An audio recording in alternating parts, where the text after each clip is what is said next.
How are we all? How is everybody? Yes, Diesel's in the house. Come on. Right, listen, just so you guys know, no Terry tonight. No Terry.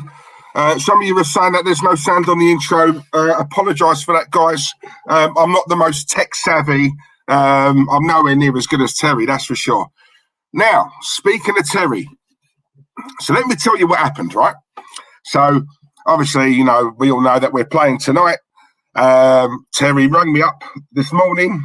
Oh, no, actually, it was yesterday. Sorry, yesterday night. And said, obviously, he's going away on a nice romantic night or two away with the missus, yeah? So, obviously, hence why I'm here on my own, right, on my ones tonight. However, I don't believe that. I believe he's having a little secret getaway with Mikel Arteta. Because we all know that they're lovers, don't we? We all know this man can do no wrong in Terry's eyes. So, we got the game tonight. Mikel will obviously be there for the game. Me, personally, I reckon the minute the game's done, them two going to drift off like Bonnie and Clyde. But that's up to him. That's up to him. Yeah, anyway, I hope you guys are well. We've got 15 minutes, more or less, until the game. But blimey, what a week it's been. What a week it's been. I've seen... So apparently there's a couple of thousand fans right outside the Emirates right now protesting against the Cronkies, which I've just seen on YouTube, funnily enough. Seen a few familiar faces in the crowd there. So, yeah, interesting. But listen, my whole thing on this is sad to say this, guys, but unfortunately, I don't think he's going anywhere. I don't think no matter what we do, yeah, and I'm not knocking it, by the way, it's brilliant what these guys are doing down there, yeah, but let's be honest, if that was us and we're making millions upon millions, would we leave because of a couple of thousand fans? Probably not. But like I say, I'm not knocking it, and if there is a way we can do it, then let's do it, yeah, right? Personally, I don't get what all the shock is, yeah? Don't forget, the Cronkies were the ones, Stan Kroenke was the one, when he first arrived, he openly came out and said, yeah, I'm not here to win trophies, or I'm not in this to win trophies. Now, straight away, that's a red flag, people. That's a red flag. Come on, let's be honest.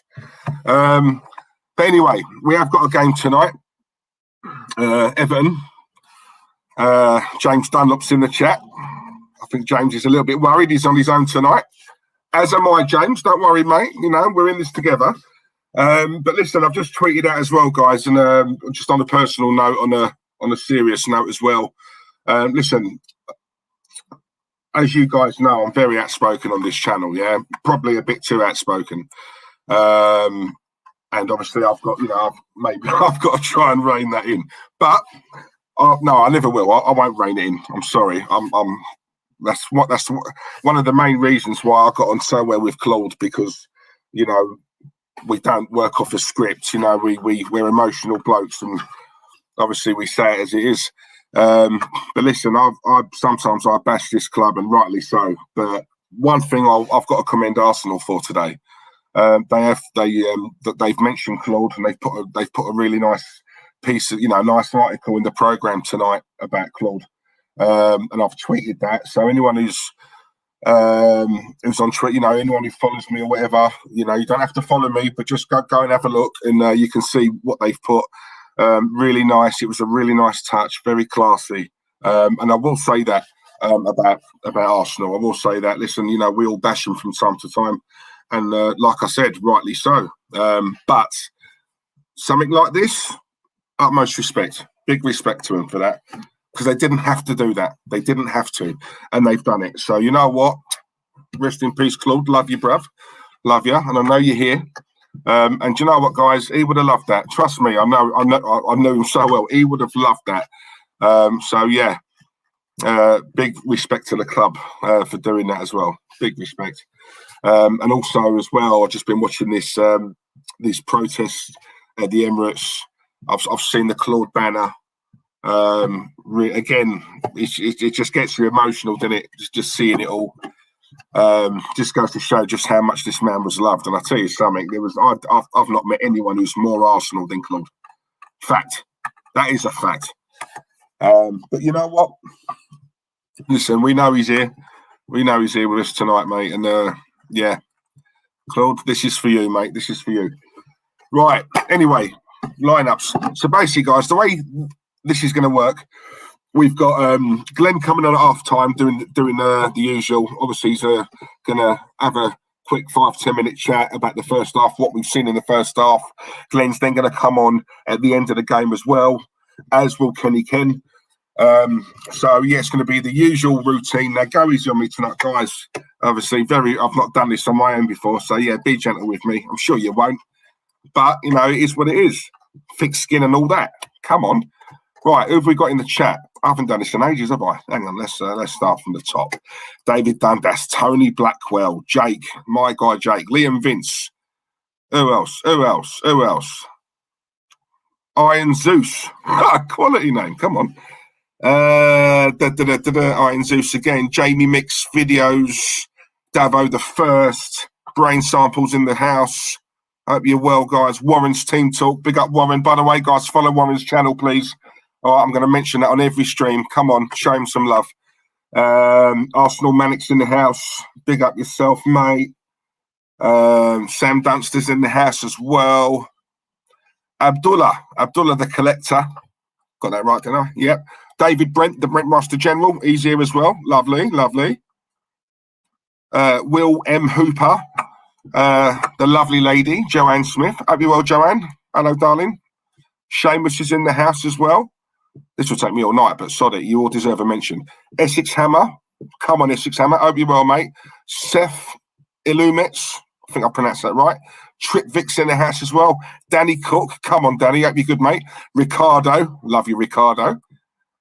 Where's your partner in crime? Where's Randy Viper? I haven't seen him yet. Aaron Richards. Hope you're well, mate. Diesel, you're a top bloke. Thank you, mate. Really appreciate that. Roy Keane, can you unblock me? Listen, I love Roy Keane. I would never, ever block Roy Keane from this channel. Trust me. So, yeah, don't know what you're on about. Dominic Buckner, hope you're well, mate. Omar, love you, mate. Joshua's in the chat. Uncle Laurie, come on, Laurie. You good, mate? Stephen United. Diego's in the chat. Ethan, 2-1 back again. Blimey, this is going to go all night. Pubs MD, Tubio.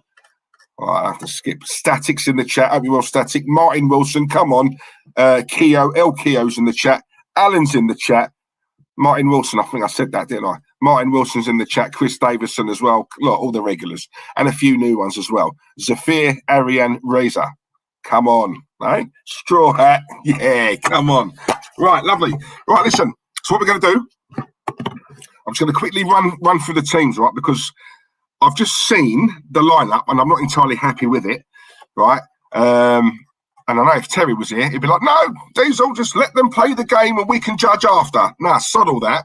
My show tonight. You're not on it, Terry. It's me tonight. I will say whatever I like. And if I want to judge the lineup right now, I'm going to judge it right now. So, boys, girls, that's what we're going to do. Right, so look. I'm going to read it out for anyone who doesn't know. And please, guys, don't hold back. Give me your thoughts, yeah? This is shocking. Right, okay, let's start with Arsenal. So, Bernd Leno's in goal. Callum Chambers, right back. Rob Holding, Pablo Marie, and Granit Xhaka's at left back. Right, okay. Partey, Danny Ceballos, Bukayo Saka, Emil Smith-Rowe, Nicola Pepe, and Eddie Nketiah up front. Okay. Before we get on to Everton's lineup, I've just seen Terry in the chat. I'm going to bring his comment up. Just quickly popping in. Just quickly popping in. Has Arteta got the champers and strawberries waiting in the hot tub? I told you guys. I told you. I'm never wrong. Hope everyone is good. Big up to my bro Diesel doing a fantastic, mate. P45. Mate, listen. Your commentary is second to none, Terry. We're never going to sack you, yeah? But guys, listen. While Terry's watching, right, we need to get this campaign started because I'm telling you now, I think I've got a little inkling that Terry's finally starting to see what we've all been seeing about this dead manager. Yeah, dead. And I emphasize the word dead. So I just think we need to convince him a little bit more, and he's starting to see it. If you noticed in the last couple of streams, he started to criticise Mikel just a little bit. Yeah, see, he's starting. I'm telling you now, he's starting to see what we're seeing. So guys, keep it going. Good work. Come on. Right. Love you, mate. Right, Everton. I'm just going to go through Everton's lineup as well. So Everton have got Jordan Pickford in goal. They've got Luca Dean, Mason Holgate, Ben Godfrey, Seamus Coleman. In midfield, they've got Sigurdsson, Alan, and Gomez. In the number 10, you've got James Rodriguez, and the two up front, Richarlison and Daniel Calvert-Lewin. Okay, subs bench. So Arsenal, Hector Bellerin on the bench, Gabriel, Odegaard's back, Willian, Cedric Suarez, Reece Nelson, Mohamed El Neni, Matthew Ryan, Martinelli. Where's Balogun? Where is he? Lacazette's out injured. Aubameyang's not well. Nketiah's up front. Balogun's just signed a new contract. Where is he? Okay. Everton's bench, Fabian Delph, Joshua King, Yerry Mina, Alex Iwobi, Nkunku, Bernard, Tom Davis, Robin Olsen, Nathan Broadhead. So there you Broadhead. Yeah, so there you go. Right. What do we think? Now, guys, obviously, I'm on my Todd tonight, right? So I'm going to try and get up as many messages as I can. It might not be as many as what we normally do. Warren, Terry, Harry's, Mikel. I'm telling you, they're meeting up tonight, mate. They're meeting up tonight. That whole I'm out with the missus, that's a whole smoke screen. Yeah, he's with Mikel tonight. I'm telling you, I put my mortgage on it. Turning to the dark side. Yes, Ricardo, I believe he is. But we just got to push that a little bit more. Yeah? Can't be blinded by this manager. David Dundas, up you are, mate. No, he ain't. Diesel, who's drunk all the Kool-Aid. You know, didn't you? Come on, smash the likes, guys, please. Static, totally agree, mate. Smash the like. Come on. Let's do this tonight. Smash the likes. Want a record number of likes. So that ensures that I don't get my P45, yeah? So please, come on, smash the likes. Share, subscribe. Come on, let's really grow this channel now. Let's grow it. Let's do it for us. Let's do it for Claude. Everyone associated with Claude and the Banstas. Come on, let's grow it, yeah? Who else have we got? That lineup is dreadful. Warren, totally agree. And Nketiah, I just don't. Do you know what? I'd rather play Pepe up front. Yeah, but give Balogun a chance. Where is he? He's just signed a new contract. So surely Balogun and his advisors would have gone into Arteta before they signed the contract. They would have been promised game time. Surely, but where is he? So we was all told that he's not on the bench and he's not starting games and he's definitely not on the bench because he's not committed to us. He's not signed a contract. He's now signed a contract. So the way I look at it, Arteta's more or less lying to us yet again. Where is he? You know, we know he's not injured. Absolute joke. It's a joke. I'm telling you, this manager, boy. Anyway,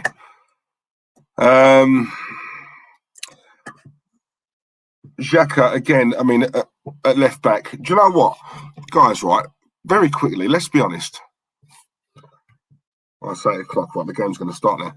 Right, very quickly, let's be honest. Any left back in the reserves or the under-18, surely that is a slap in the face. That is an insult. If they can't get in ahead of Granit Xhaka at left back, that sort of tells you you're never going to get a chance here. Do you know what I mean? So I'd be knocking on the door saying I want to go. I mean, surely, come on, that's a slap in the face. You know, square pegs in round holes. I've said it so many times on this channel, guys, you know, on these streams. It's just that is what kills us. Square pegs around holes. It doesn't work. Yeah? Get an under-18s left back, you know, promote a left back and let's see what they can do. One of our own. Anyway, whatever. Right, okay. I'm going to... Give me 2 secs, people. I'm going to put the game on right now. And you know what the usual one is as well, obviously, Terry not being here. You know, Tony Blackwell in the chat. Come on, Tony, what's my line? Around about this time, what do I always say to Terry? I'm not going to tell you. You got to tell me, by the way. Right, connect. There we go. Lovely.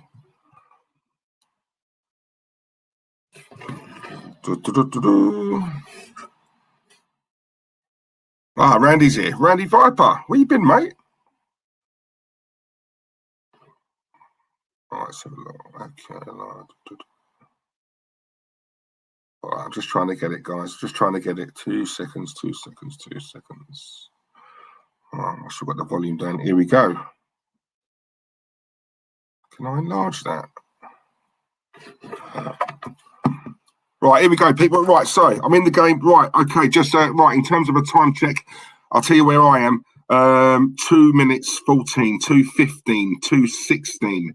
That's where I am. Please, no fake scores in the chat. It just ruins it. Let's be real, it ruins it. So please, no fake scores. The mods are in full force tonight, so please, any further fake scores, just time these guys out. Can't be having that. Very quickly, score predictions as well, guys. I've got a feeling it's going to be a draw, actually. I'm going to go for a 1-1. 1-1 draw. Let me know. I did read something as well, and I think James Dunlop can confirm this for us, James. Am I right in saying that you've got 3 points out of a possible 18? My God, are you guys doing that bad? As bad as us. Nice one, Sam. Thanks, mate. I'm trying my best. Nice one. Much appreciated. Davo the first, 2-2 draw. Essex Hammer, 2-2 draw as well, eh? I believe we call that a Desmond. Right. James Dunn. Oh, James, being loyal to your boys. Go on, James. No, I can't knock you, mate. 2-1 Everton. Chris as well thinks 2-1 Everton. I've got a Pauline in the chat. Lovely, lovely. Ladies always welcome in here. Nice one. Pauline's going for a Desmond as well. 2-2 draw. Bertrand, my guy. Hope you're well, Bertrand. 2-1 Arsenal. Omar, correct, Diesel. Come on. You must be on about my score prediction. 1-0. Yeah. Oh, that is true, James, is it? Blind. 3 points out of an 18. Christ. Well, when you're on a poor run, James, and you're looking for a win, who better to play than us? Seamus as well, sharing the same prediction as myself. 1-1. Danny Cook's going for a 0-0. No, I don't know. You know, I think there will be a couple of goals in this. Both defences are not the best, are they? Let's be honest. Liam's going for a 3-1 Everton. Arsenal Manic 3-1 Everton. Omar 2-1 win to Arsenal. Static 1-1 draw. Tony Blackwell 2-1 Everton. Randy, Everton will find a way to beat us. Would not surprise me one little bit, mate.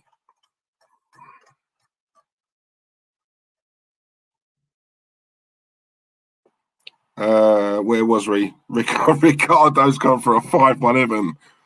Wow. Blimey. DH, hope you're well, DH. What up, Diesel? 2-1. This is not a fake score. No worries, mate. That's your score prediction, yeah? 2-1 to the Arsenal. Alan's going 4-1 Everton. David, 2-1 Arsenal. Randy, we're good for out-of-form teams. Yeah, tell me about it, mate. Warren's going for a 0-0 draw. Sudad, 2-0 Everton. Straw Hat, 2-1 Everton. Blimey, it's a bit mixed, isn't it? Henry K, hope you're well, Henry. Right, okay, so Henry, I said it at the start of the stream, but I do understand that guys come in late sometimes. So Terry's got the night off. Terry tells me that he's going away for a couple of nights with the missus. Mrs. meaning Mikel. So yeah, that's where Terry is. Diesel, what did you think of the protest? Crazy stuff, mate. Chris, do you know what? I've just been watching it, and I just hope the same energy's kept up. Yeah, because listen, us fans, let's be real, mate. You know, we're fickle, innit? You know, if Arsenal win a couple of games, all of a sudden all this is forgotten. You know, in the summer, if Arsenal buy a player, all of a sudden this is forgotten. You know, that they know how to play us. I don't want the Cronkies here. Personally, I don't think they are. I don't think they're as big a problem as what people are making out. But at the same time, they're not ambitious. You know, I blame them for Arteta being here. I don't blame Arteta for taking the job. I would have took it, Chris. You would have took it. Everyone in the chat would have took it. £6 million a year. I blame them. I don't like the lack of ambition. I don't like the fact he come out and openly and said, I'm not here to win trophies. I mean, surely that's a red flag straight away. You know, he doesn't care about this club. You know, I've said it before, guys. We're customers now. We're not fans anymore. We're customers. That's how we're looked at. We are customers, right? Arsenal kits, free kits a seat per season. Yeah, I went to very quickly, right? So basically, hang on, back to the game quickly. Everton have got a free kick. Aye, come on. Oh my God! Right, caught by Leno. That come off Rob Holding actually.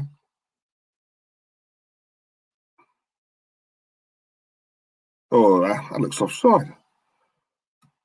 Right, Leno's got it. But yeah, right, very quickly, over the weekend, I mean, Sports Direct, right? I'm looking at an Arsenal home kit, right? I've got an 8-year-old boy, and he wants one. 65 quid. Now, he's 8. He's 8 years old, yeah? 65 quid. I ain't paying that. I'm not paying it. You know, as much as I want to get him one, I'm not paying that. I'm not paying 65 quid for a child's Arsenal top. It's an absolute rip-off. I can't, mate, telling you, that's why I've openly said, how Terry does it, I'll never know. Season ticket, no. I will not put a penny of my hard-earned money into this club, right? Not doing it.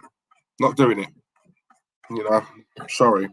When they start showing ambition, I'll start showing ambition. Simple as that.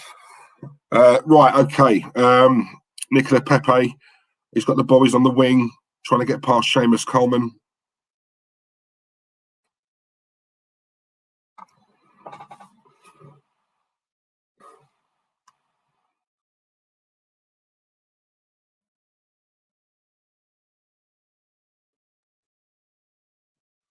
Oh,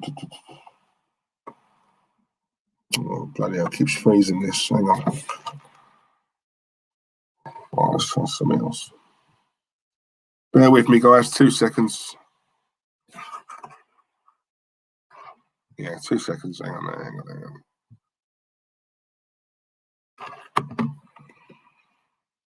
What's going on here?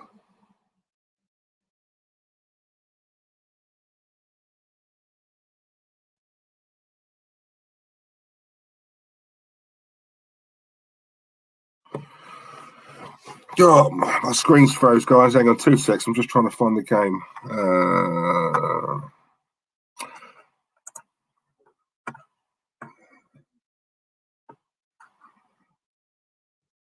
Yeah.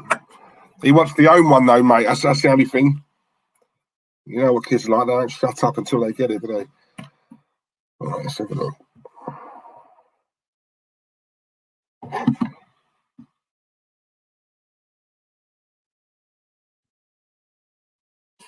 Right, I've got it back. Woo!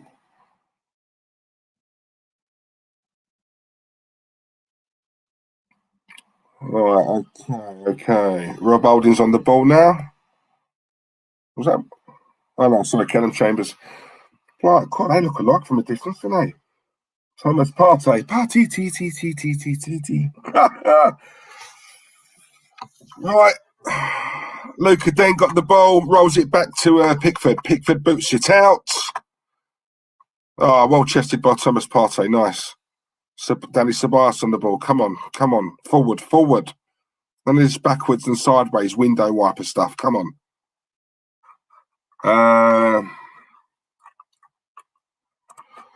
You're right, Diesel. Cancelled my membership a few years ago. A few years back. Can't stand Cronky. Yeah, there you go, mate. Exactly. No, we work too hard, guys. We work too hard. You know. General makes you laugh as well, right? When it comes to season tickets and the football kits and the shirts and the jackets and all that, all the merchandise. Yeah, it's what do you call it? It's like Harrods, isn't it? It's Harrods prices, yeah, Harrods prices. But yet, what we see from the club in terms of transfer market and all that, it's they're shopping in Poundland.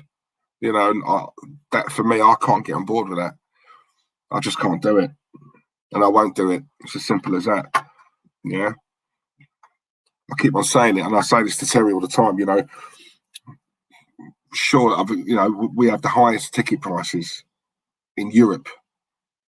And look at what you're getting for your money. Can you guys honestly tell me why you're getting your money's worth? Come on, you know, it's absolute rip-off. First super chat of the night, Randy Viper. Thank you very much, mate. Donation spot on as always. Randy spot I spend on Claude and the banstas, not Arsenal. Come on, Randy. Top man, thank you, mate. You know how much I love you. How are you boys doing, by the way? Randy and Ricardo, yeah? Don't forget the deal we've got, yeah? Yeah, you need to recruit. How's the recruiting coming along?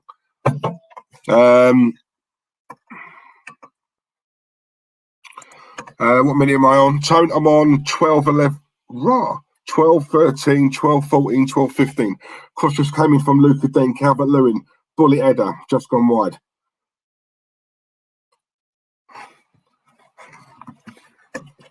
Right.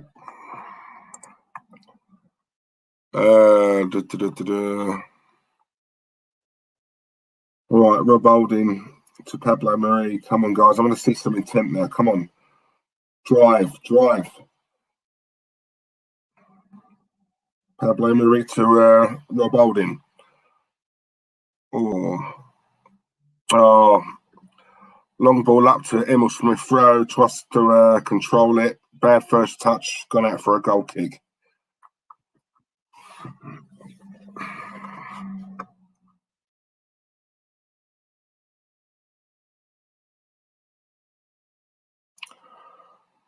Come on, I want to see some pressing. I want to see some intensity.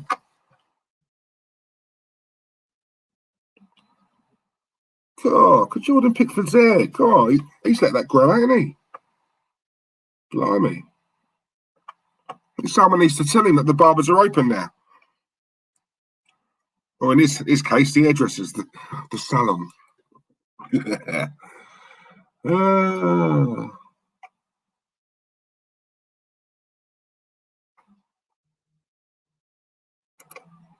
Come on, Omar.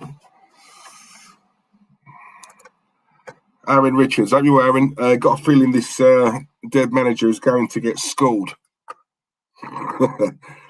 Makes you laugh though, doesn't it? Because they've got the manager that really we should have had, and we've got the manager that really they should have had. It should have been the other way around, really, in my opinion.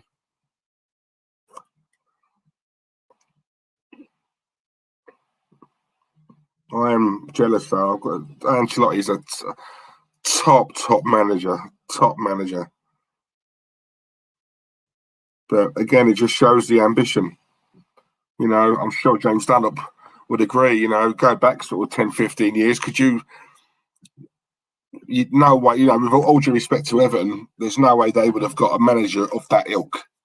But with obviously Usmanov going there, obviously pumping money in, you know, now that is a process. You know, when you look at the Everton, what they're doing, you know, that is a process. That is something that I would imagine James and all your fans would sort of, you know, buy into. You know, you've got the manager, you've got a top manager now. Blimey, that was a shot that swerved. Leno saved it. Who was that? That was Luca Dean, I think. Oh, went for the cross, ricocheted off. Might have been Marie actually. But yeah, no, that's a process. Whatever they're doing now, that is what you call a 5-year plan. Steve's in the chat. Big up, Steve. Hope you're well, mate. Hope you're well. Lone Star's in the chat. Hope you're well, Lone Star. Finishing the bathroom. Do you know what, right? Do you know what the funny thing is? That's not even half done yet. No, I'm joking. He's done it. He finished it last week. Harry's in the chat. It's been brilliant to see all the fans come together this week to tackle the elite. Needs to happen on more issues. Power of us, the people. Come on, Harry. Do you know what, Harry, right? Very quickly, mate. There's a film called From Hell. It's From Hell or In Hell. It's one of them. Jean-Claude Van Damme's in it, right? Great film. I love it. Anyone who's not seen it, watch it. Right at the end of that film, right, there's this guy in the film, and he comes out right with this quote, and he basically says that unity right? Unity can bring down any organisation. Yeah, and I genuinely believe that. I do. I just think what's going on at the moment, it's all great, but carry it on. I think Arsenal are very lucky this season, as well as other clubs, ain't just us, but very lucky that no fans have been allowed in the stadiums, because I'll tell you something now, there would have been absolute uproar. Yeah, I think people need to realise just how lucky some of these clubs are that no fans have been allowed in the stadiums. So there you go. Yeah, honestly, Harry's a top film, mate. Honestly, mate, and I'm a TV buff, bruv. I'm a film addict. I'm into the movies and all that. If something's crap and shit, I'll tell you it's shit, mate. If it's quality, I'll tell you it's quality. Unity is strength, exactly, mate. Ding Dong, love that name. Come on, been called that a few times myself. All the best, Steve's. All great shows always. Thank you, mate. Nice one. Lovely. Ben's in the chat. Up the Arsenal. Come on. Right, come on. What's going on here? Oh, Saka with the shot. But unfortunately, it was straight at Pickford. Easy save for him to make. Oh, Thomas Partey with the shot before that.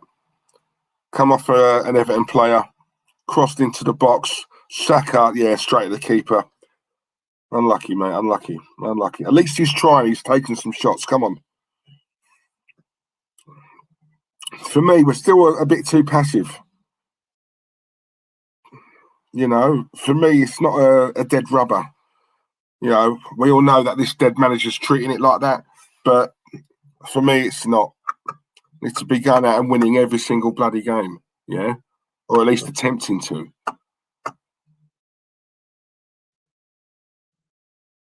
Right, okay. Gomez on the ball. Come on, guys. Press. That's it. Come on, Eddie. Come on. Press.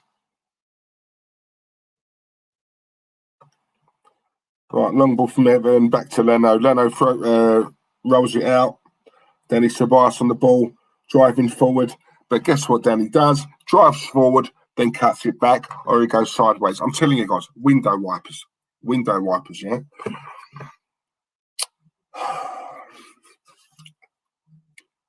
Come on. Right, Thomas Partey. Oh, what is that? Poor ball. One back. Danny Ceballos lost it again. Come on, Smith Rowe. Go on. In with the challenge. Come on. Right, Sigurdsson's on the ball now. Everton driving forward.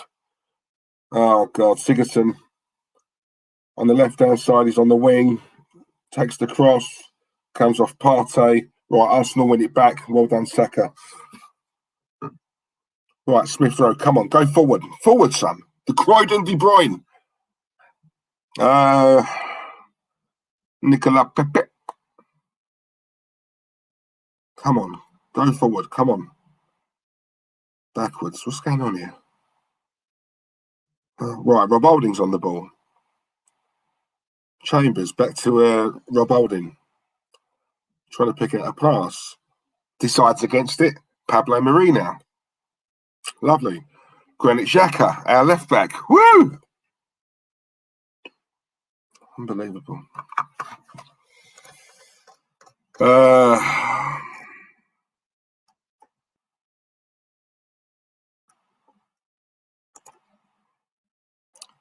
Terry, you can't hide. Emery's coming for you. Come on.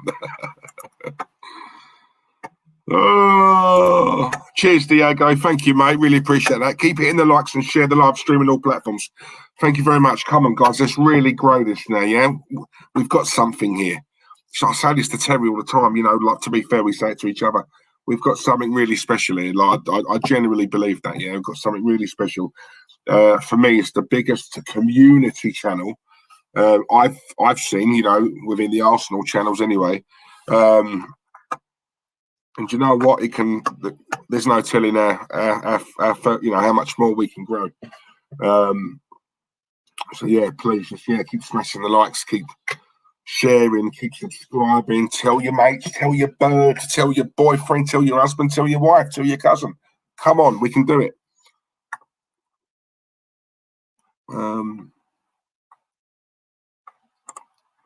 Must protect Ricardo.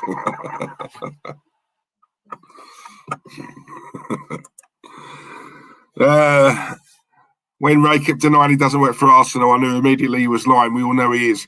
Do you know what, right? I saw that earlier. I watched it. And did anyone...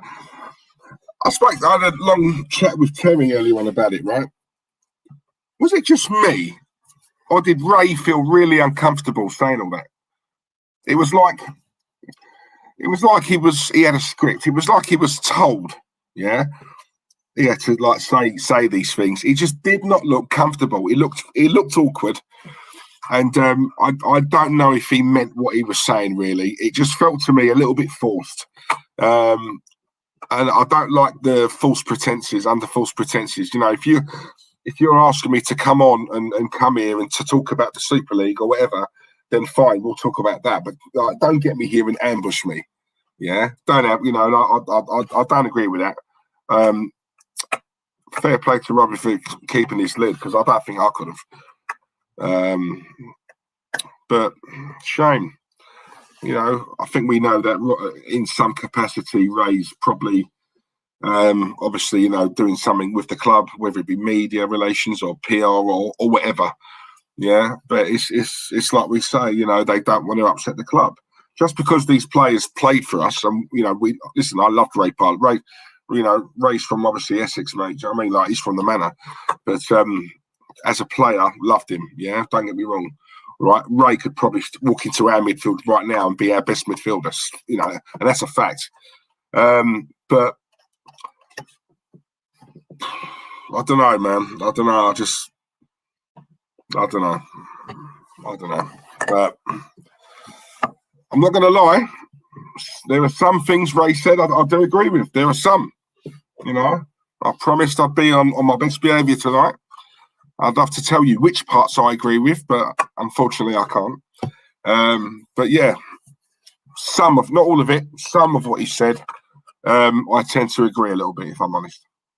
But I just felt it was really awkward the way he was saying it. It just looked to me that he had a script, or he was told to start a row or start something. You know, controversy sells people, doesn't it? Let's be honest.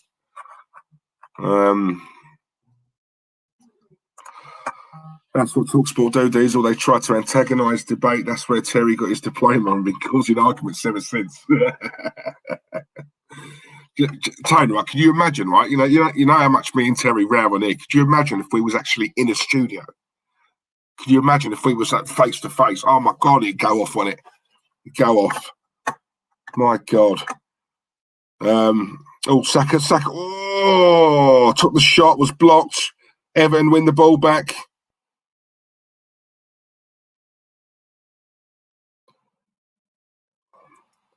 Yeah, we're having a bit of a go, guys. We are having a bit of a go. It's just, again, they're not even half chances, really. You know, it's just, we just need to be more ruthless. You know, we need to be killers in front of goal. Oh, great ball. Go on, Pepe. Cross. Oh, unlucky. Intercepted by Everton there. They're trying to clear it. Alan's on the ball now. Smith Rowe's on him. Now with a free kick, surely.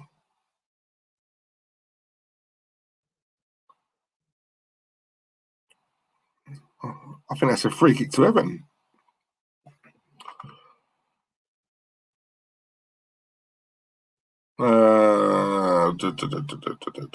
Mason Holgate, that's it. Yeah, a bit of a shove on Mason Holgate, so I think they got the free kick now.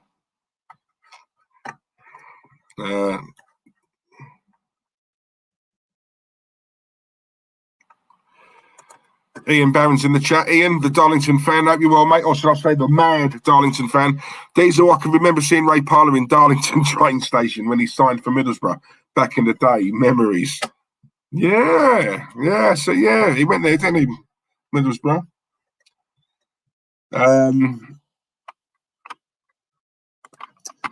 Ray Parlour keeps saying mad stuff. Xhaka being player of the season, trying to discredit Robbie. Xhaka, man, player of the season. Nah, it's gone. Sorry, not having that. Not having that. Much appreciated to a man. Rest in peace, Claude. Thank you, mate.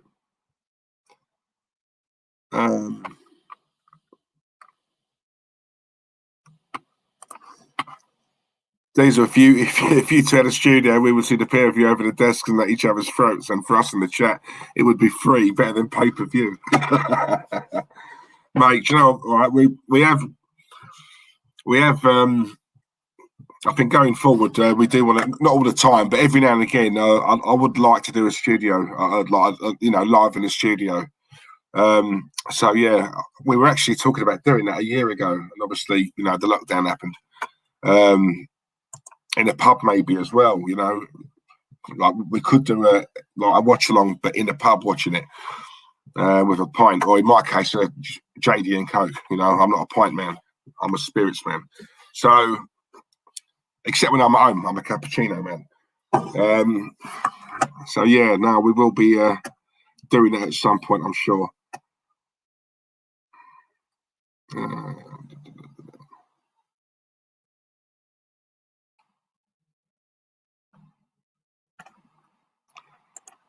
The Brewmaster General just about to eat a hot Chinese.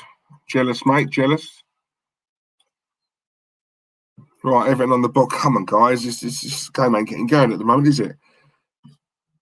Right, Richarlison on the ball. What's he going to do? Come on, can someone just get in and challenge him?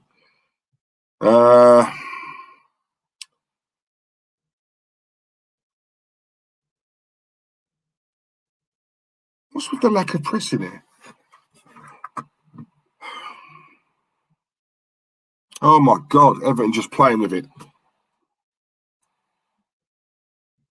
Right, well intercepted by Smith Rowe. Come on it. That's Nketiah.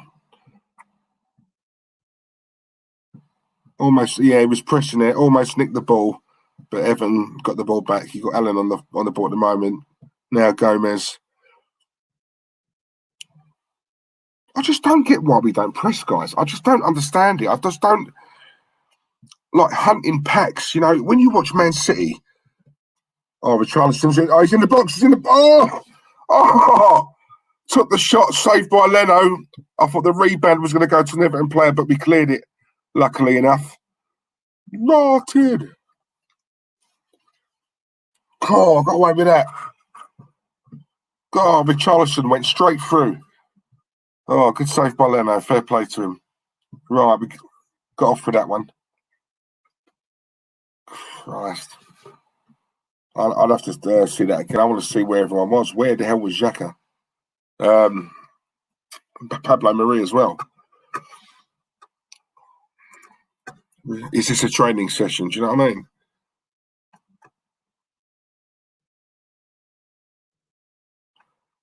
Right, got to watch out for Richarlison. He's their danger man. Right, they're showing the highlights now.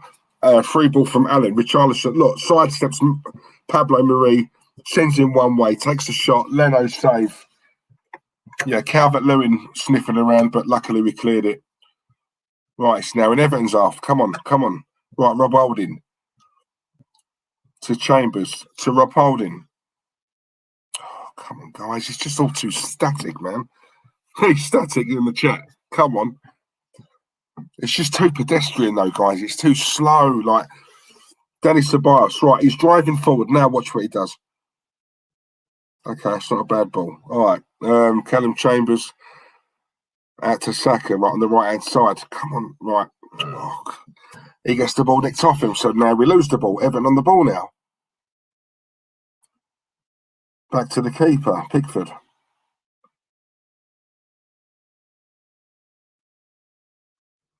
Right, Seamus Coleman, I believe, is on the ball. Back to Mason Holgate. See, look, they're just passing it around pretty, Everton. There's no press. Come on, there's no press at all. Come on. Oh, do you know what? Sigurdsson and Luca Dean, I'll tell you something. They're playing very well with each other tonight. No, they know where each other are when they're passing. I've noticed that. Decent combination Everton have got there. We need to watch out for that. Right, okay. Who we got now? Right, Pepe's on the left-hand side. Right, come on. Step overs, trying to cut in, can't find a way in. Dennis Ceballos.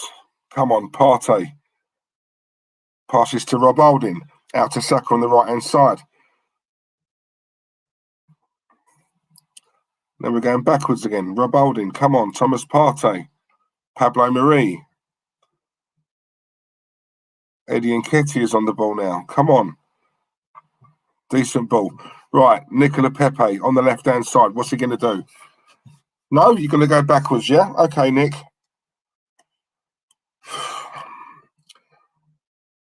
Christ, shocking. Off the ball, we are. I mean, we're shocking on the ball, but off the ball, we're just not quick enough.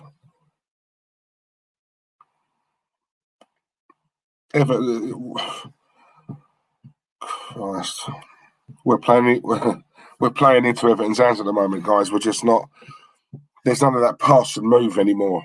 You know, I give Wenger his due. I can't stand the geezer, mate. But give him his due. I'll tell you something. He had us playing quick, expressive, quick football. Pass and move. Pass and move. You know, we could take out 3 or 4 players with one pass. You know that. But now, they were a shadow of that 2 years ago. We're nowhere near it. Nowhere. It's boring. It's pedestrian. Terry's manager. What can I say? There you go.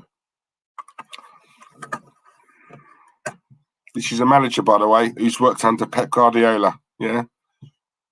Pep Guardiola ball, Pep ball ain't boring at all. Very entertaining. But this, I don't know where Mikel's learnt this from. He played under Wenger. But he's never been around this boring football lark. So I just don't get it. Look at Evan, all the time on the ball. Look, not even pressing him. Christ. Oh, right, ball out to Seamus Coleman. Acres of space now. Look, he puts the... Oh. Christ. Gone past 3 of our players. Thought he was going to... Oh! Shot by Gomez. That's gone wide. Has that gone out for a corner? I think it has. Seamus Coleman, he had the ball. I thought he was going to cross it in, but no. He's cut inside with it. Gone past one player, Nicola Pepe. Gone past another one, Dennis Ceballos. Past to Gomez. Gomez has taken... Yeah, he is a corner. Come off Thomas Partey. Okay, corner to Evan.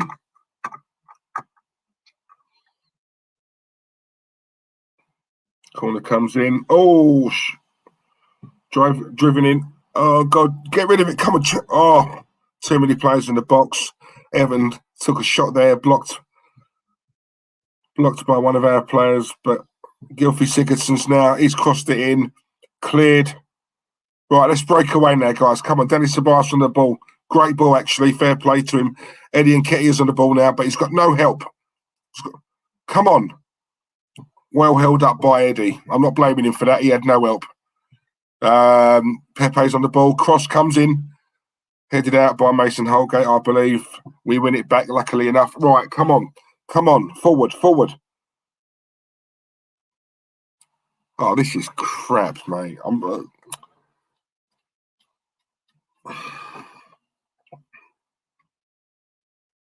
See, what is that? Rob Holding. Come on, what is that? What is that? It's just a lunge. It's just... Oh, crap. Oh, man. Arteta made Pep. Manic, do you remember that one? I think Terry, he spun this one as well. Terry's cult, the Arteta ring. What was it? Oh, since Arteta's left Man City, have you noticed that their defence has got worse? So Arteta leaving has made them worse defensively, yeah? Yeah, look at them now. Yeah, it was definitely Mikel, wasn't it? Oh.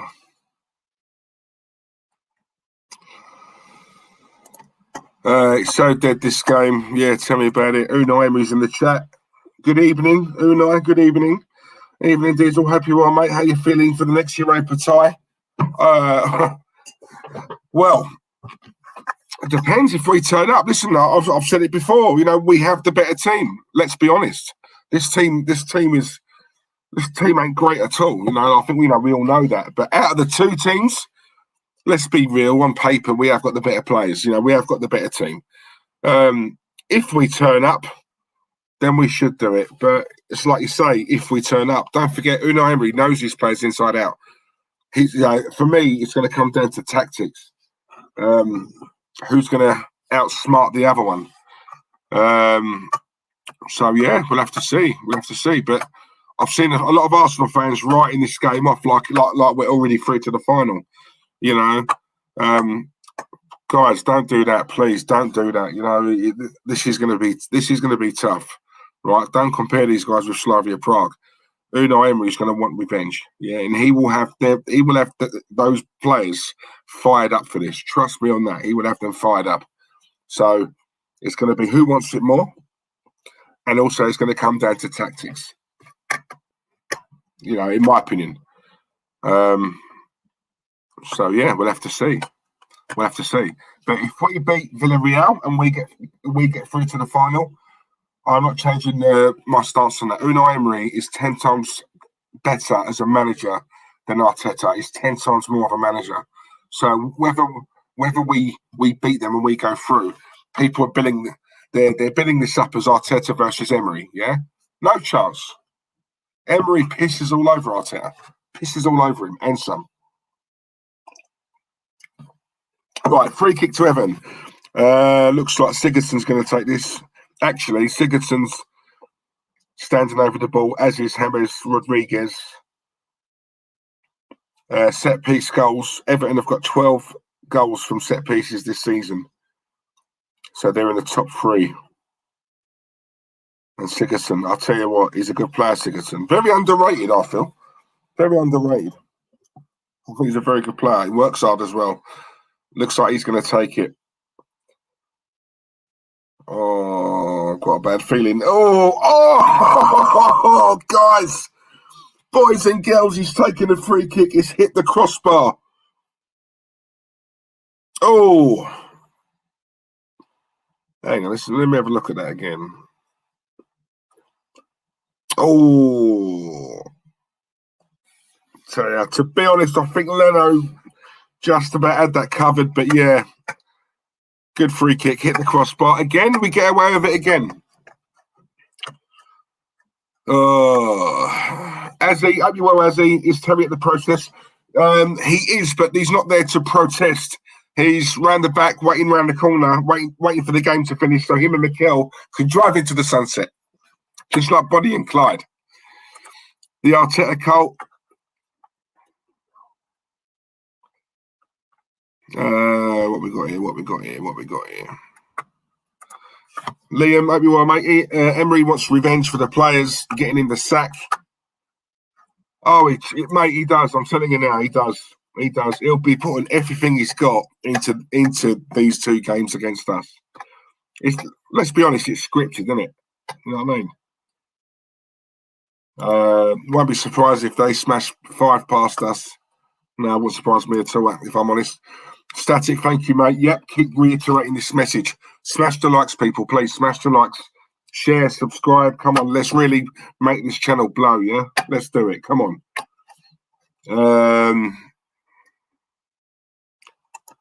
No, sorry. Everton got a free kick again. Oh, this time it goes into the wall. Right, okay. Oh, come on. Thought Saka had won the ball back there, but Everton have got it. Gomez on the ball. Tries to do a through ball to Luca Dean, but no, we win it back. Well played by Eddie Nketiah there. Held off 2 players. Okay, he's passed it now to Saka. Saka's on the right-hand side. Got 2 Everton players on him. It's gone out for a throw to us. Just so you guys know, there's just shy of, about 4 minutes left now of normal time. The minute I'm in is 40:57, 40:58, 40:59. Callum Chambers taking the throw. Come on. Players, move, yeah? Move. You're making it hard for him. Christ. Find space. Throws it all the way back to Pablo Marie. Granit Xhaka's now on the ball. Right, forward now, please. Come on, Dennis Ceballos to Thomas Partey. Rob Holding. Okay. Oh, unlucky. Emil Smith-Rowe tried to get past Luca Dean, but couldn't. Mason Holgate lunged the ball forward. Okay, we win the ball back. Thomas Partey's on the ball now. Passes it to Saka, to Eddie, to Partey again. Drive it forward, please. Nicola Pepe. Nice ball over to the left-hand side. Okay, come on, get the crossing.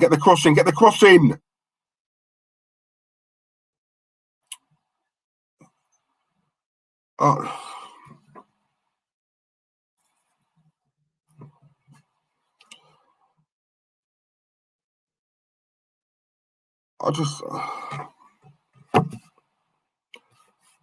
Christ. This is Danny Ceballos. Nicola Pepe, do you know what? Nicola Pepe, right, holds on to the ball too long. That's what winds me up. Yeah, then when he's got 3 players on him, he passes it to Danny Ceballos, who then has 3 players on him. There's not really much he can do there, yeah?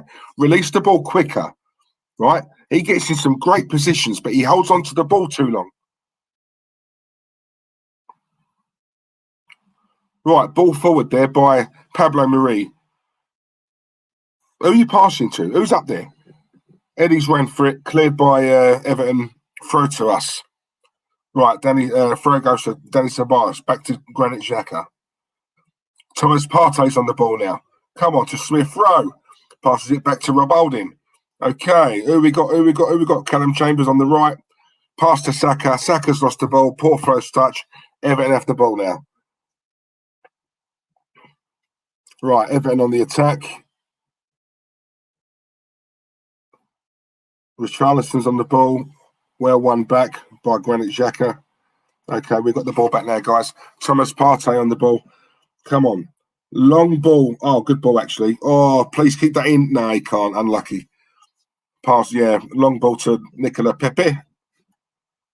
Just gone out of play, though. He couldn't reach it. Thrown out to Everton. Unai Emery, cheers, Big D. You're a real one. Thank you, mate. So are you.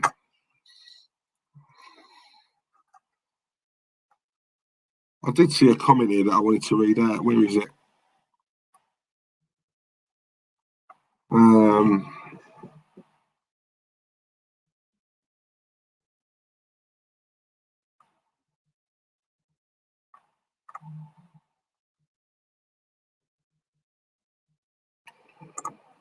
It wasn't this one, but yeah.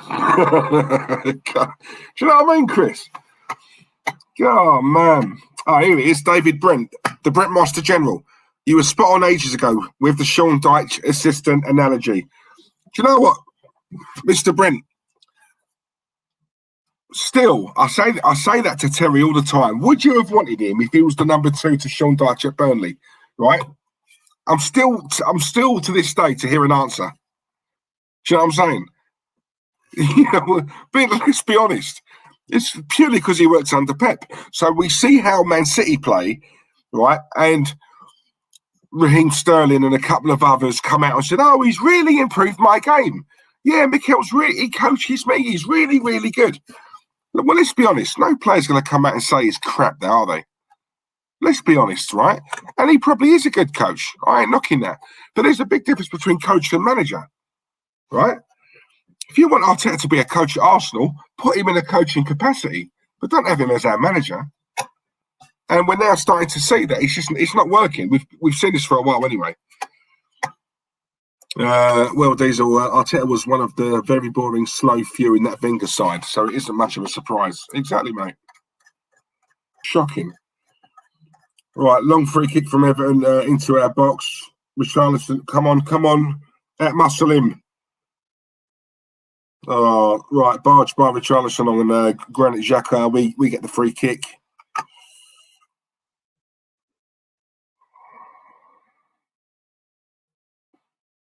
Yeah, just a bit of both, really.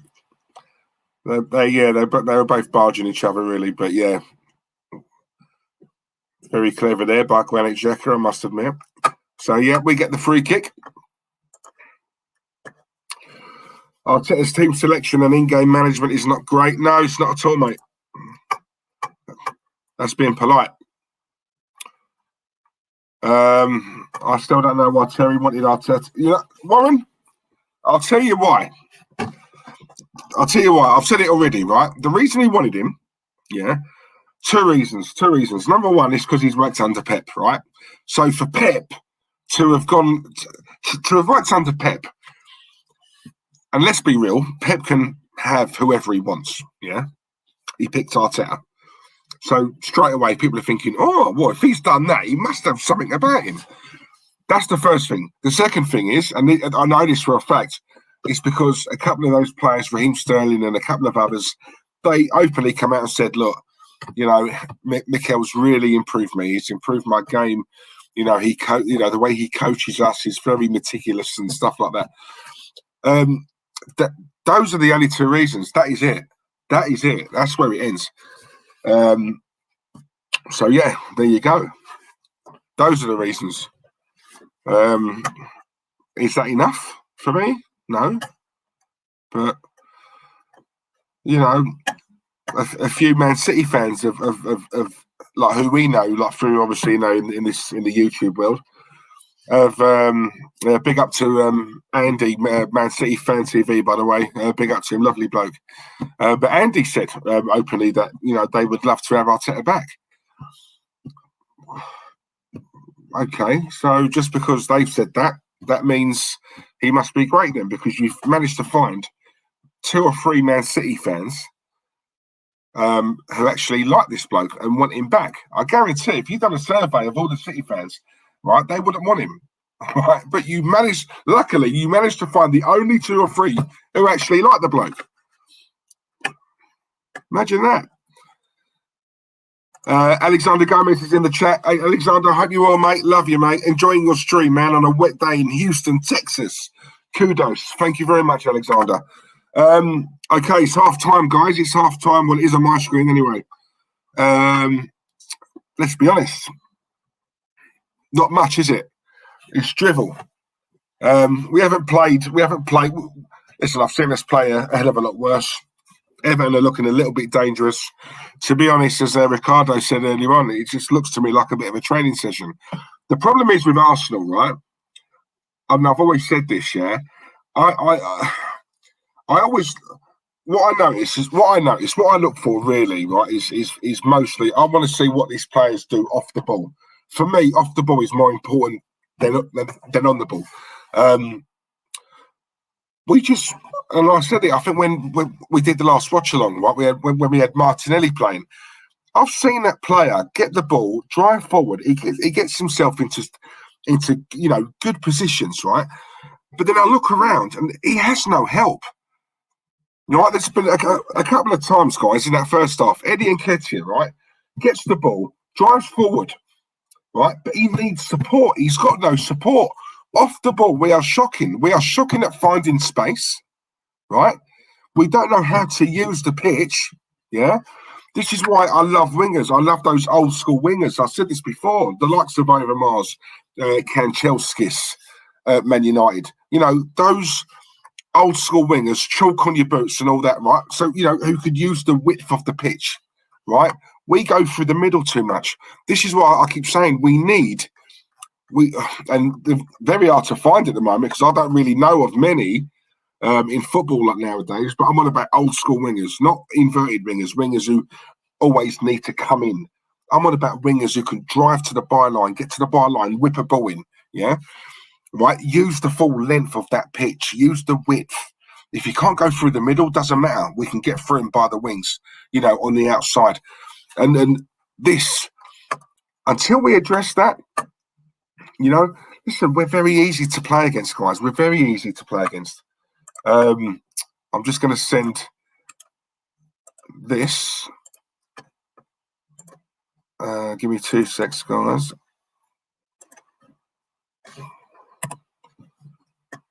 Lovely. Right, come out of that.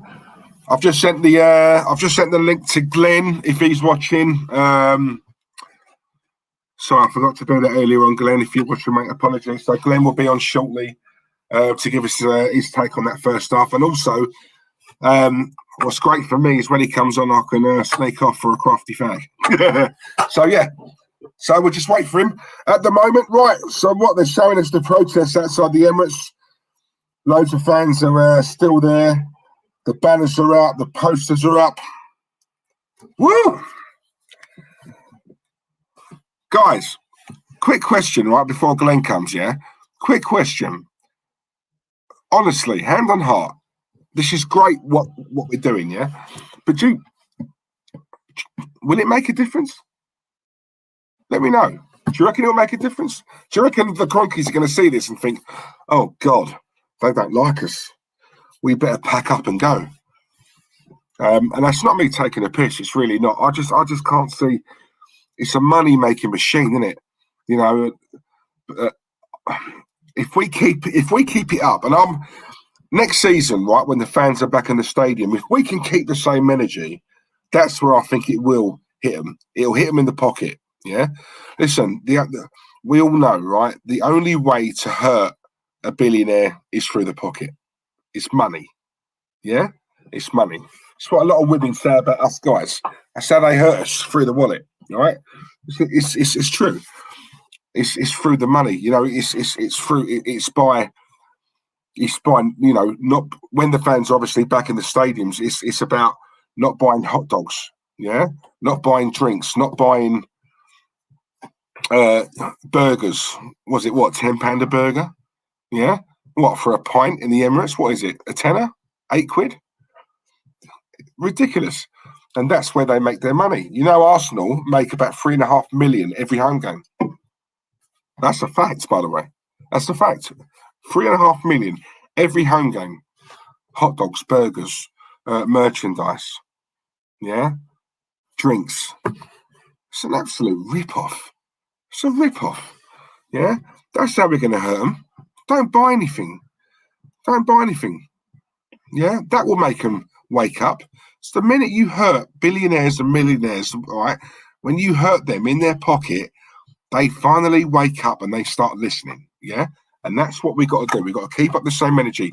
What's going on today outside the Emirates is great. Brilliant. Love it. Right. But don't think we do this for a day or two and then they're going to pack up and leave. No, they're not. No, they're not. Keep it going. Right. It makes the media, it makes all the major, media stations, when it starts making waves and all that, that is when they finally start to realise, yeah? It's all about the money, guys.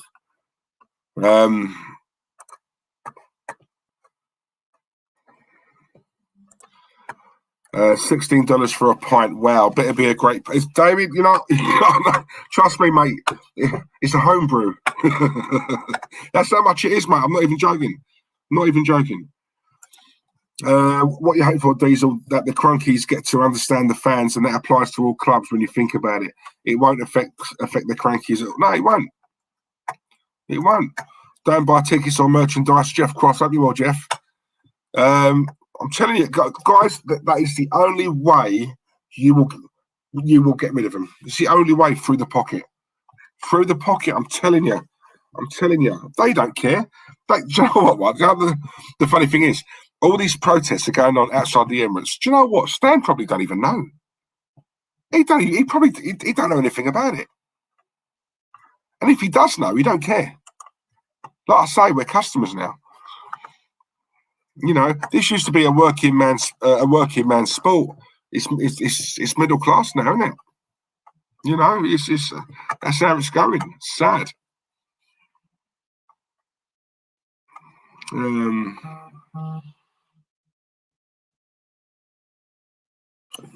Right, okay, so guys, I've just had a message from Glenn. Something's come up, but he will be on at full time. That's all right, no worries. Actually, let me just quickly message him.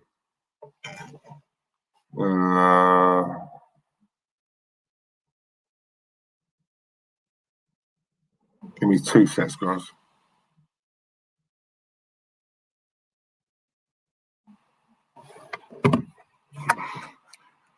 Right, who we got in the chat? Brandon, the football commentator. Hi from the Dutch Holland. Brandon, hope you're well, mate. Thank you very much. Thank you for tuning in. Warren's on the Warren. Remember before Wenger got sacked and people stopped going to matches, Kroenke's son told his dad that he should sell the club because of that. It makes too much money, Warren. Do you know what, right? The thing is, yeah, this European Super League, right? And I know we haven't touched on that, but look, right, this is only my opinion. This will still happen, yeah? May not happen next year, right? What I can't understand, and me and Terry, I mean, you know, we had a chat about this the other day. I can't understand. Listen, these clubs have got the best lawyers in the world, right, representing them. They must have known that when this come out, there would be a massive backlash. They must have known that, right? But what we've seen is, it's been announced. There's been a massive backlash. Clubs have got scared. And one by one, they've pulled out. And I'm thinking, well, hang on a minute, but you must have known there would be a backlash to this, right? Some of these clubs are saying, "Oh, we didn't know until last week." Absolute rubbish. This is taking years and months and years. Yeah, right. This was planned time ago. Trust me on that, guys. Right? You do not do something like that. Yeah, and then a week. Absolutely ridiculous. It's ridiculous. And it will happen. There's too much money involved. You've got JP Morgan like financing it. There's too much money involved. Yeah. No club, right? No billionaire owner is going to turn around and think, no, I don't want that. 300 million a year for the next 10, 15 years. It will happen. It might not happen now. Yeah. It will happen. I'm telling you now, mark my words, it's going to happen. Right. And I said this to Terry as well. I've said it ages ago. This is the real reason why the Kroenkes bought the club. This is the real reason. They knew eventually this will happen. And when it does, watch them. They're going to be cakeoed, mate. Caked. That's why I don't think they're going to sell it. That's why I don't think they're going to leave, guys. My personal opinion, because they know this European Super League eventually will happen. And when it does, my God, the money they're going to make. They'd have to be stupid to walk away right now. They'd have to be stupid. Let's be honest. If I was Kroenke, I ain't going nowhere. I see 2,000 people protesting outside the Emirates. What? They ain't going to scare me. I never come to the Emirates. I'm in America. You guys can't get to me. Do you know what I'm saying? And if you guys give up your season tickets, trust me, I'll find another 60,000 who will snap them up like that. Yeah? It's all about the prawn brigade now. Do you know what I'm saying? That's a shame. And that's why sometimes I've said that's why this club is finished. Until this lot go, the club's finished. Until this manager's here, the club's finished. And on that note, guess who we've got? I've got a surprise. Yeah? Not full time. Had to be now. Come on. And plus, I need a toilet. So, Glenn, yay! Jesus, you're cranky. Go to the toilet. What the hell? I'll look at the comments and I'll answer some questions for you, okay? Be nice to him, people. Be nice to him. You know how much I love him. I'm used to them being mad at me. All right. Lone Star, Arteta in, but not my man. Oh, this is going too fast. See, I'm old, guys. I can't keep up with this. All right, I'm just gonna go back a little. That way it stops moving. David Dundee, stage 1, release a plan you know won't fly. Stage 2, show contrition. Stage 3, show what you really want. We are waiting for stage 3 now. I like that. Shame.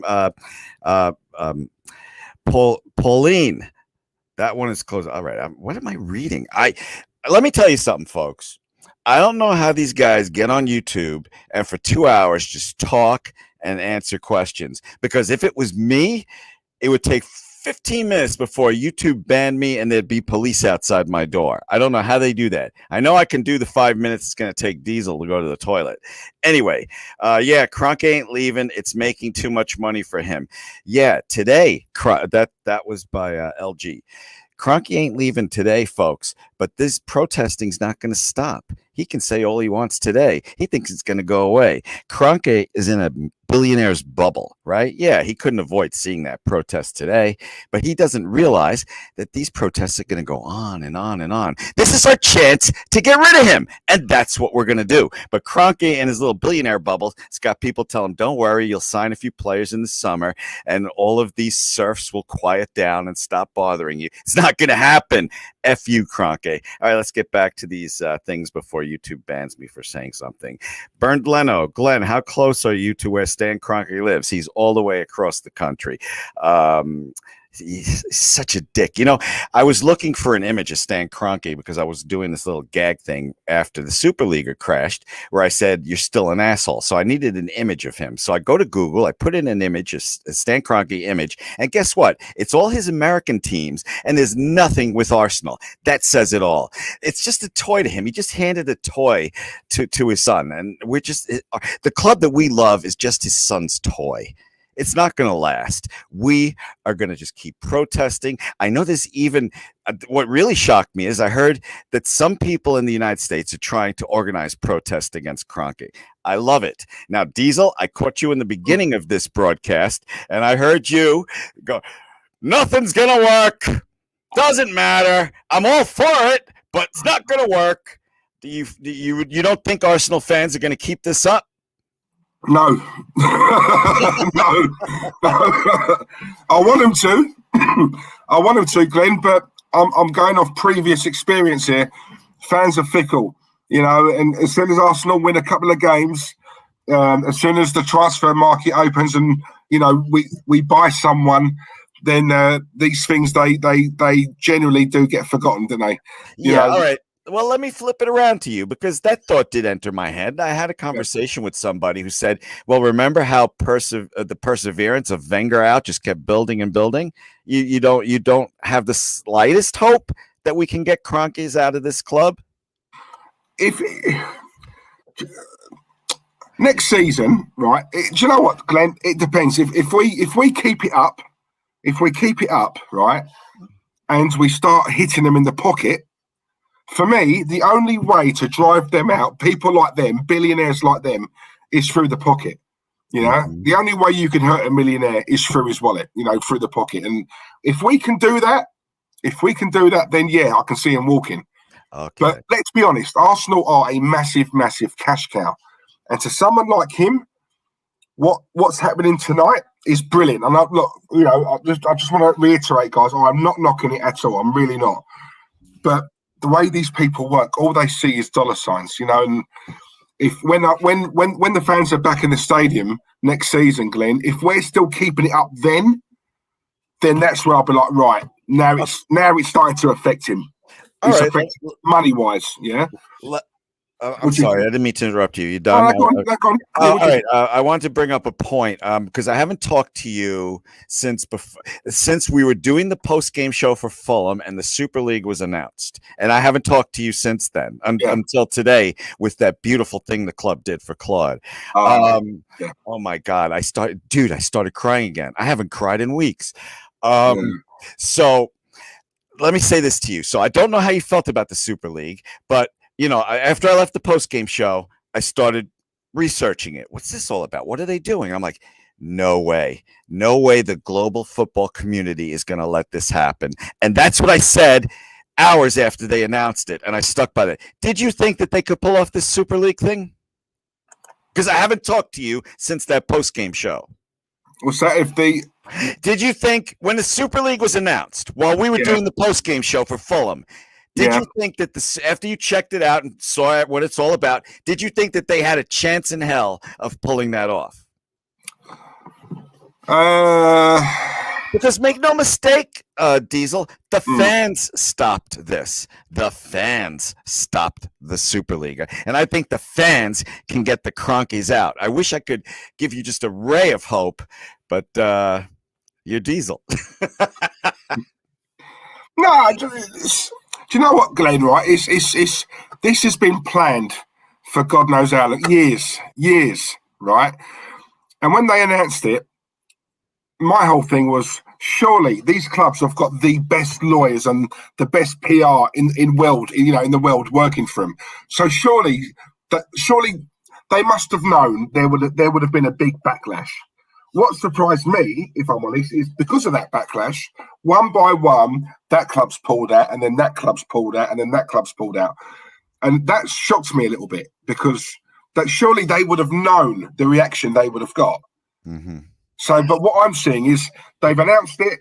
There's been a major backlash, and because of that, they're like, oh God, we've upset too many people. Let's just come out of this. And it's like, yeah, but you would have known that anyway. Mm-hmm. So it's weird. I don't get.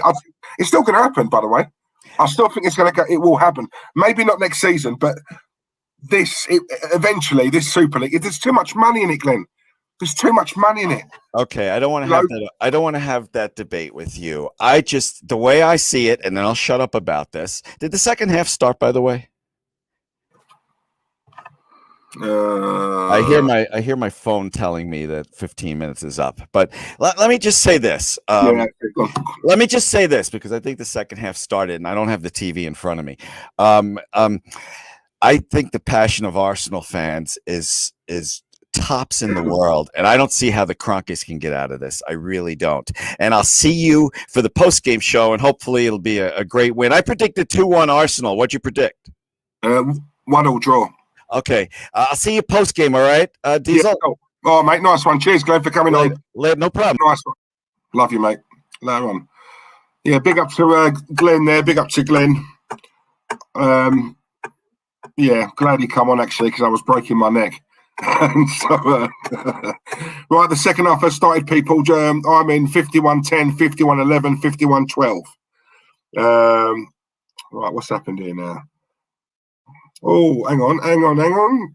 Foul on Dennis Ceballos by Richarlison. Looks like he caught his foot there. Is that a penalty? Hang on, let's have a look.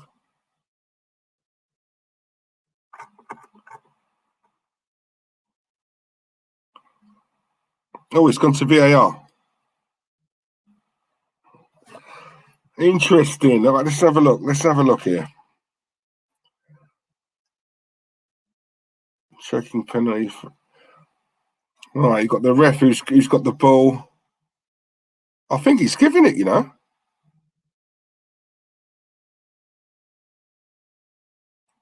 He's given the penalty. Arsenal have got a penalty. My God. And Nicola Pepe. Pepe's taking it.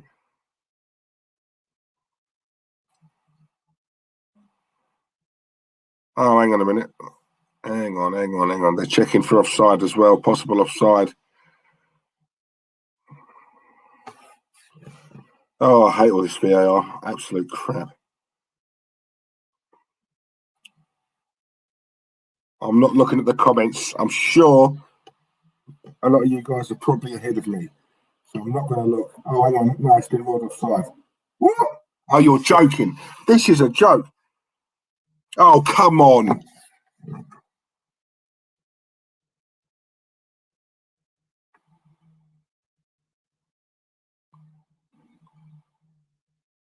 Oh, my God. I think they're ruling offside. You're talking literally. Oh, my God. Once again, we get cheated. Absolute joke.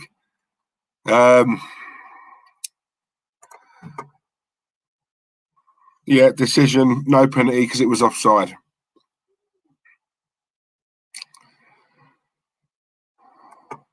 Mind you, I will say that was probably was a bit harsh, that foul on Ceballos. It was a bit harsh. Max Onley's in the chat. Max, hope you're well, mate. Hope you're good. 27 likes. Oh, God. Diego, I thought you meant we've only got 27 likes. I was thinking, blimey, I'm doing a proper terrible job here tonight. Only 27 likes needed to get to 200. Much appreciated, Diego. Come on, guys. Can we get 27 in the next, 5 minutes? Yeah? If we're all watching and we're all hitting the like button, we can hit the target of 200. Come on, guys. I'm counting on you.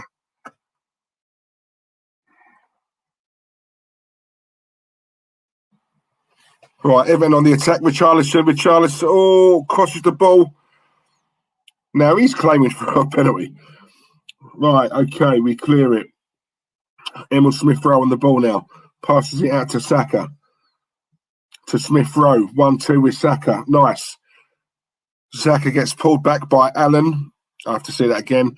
Allen's got a book in, a yellow card. Free kick to Arsenal. Good player, Allen. I do like Allen. Was it? Oh, come on. There was nothing. There was nothing there. That weren't a booking. I've got to be honest, that weren't a booking.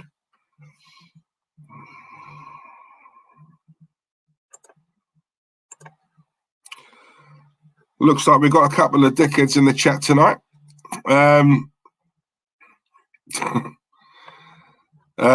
Big up to the mods, by the way. I can't see if you're blocking these guys. Static, James Dunlop, David Dundas, all the mods. Please block these wrong-uns. Do you know what, right? Vin Diesel, the bald dickhead. I'm not. That's a compliment. Vin Diesel's a legend, mate. Come on. Christ, if you're going to hurt me, blimey, you're not going the right way about it, are you?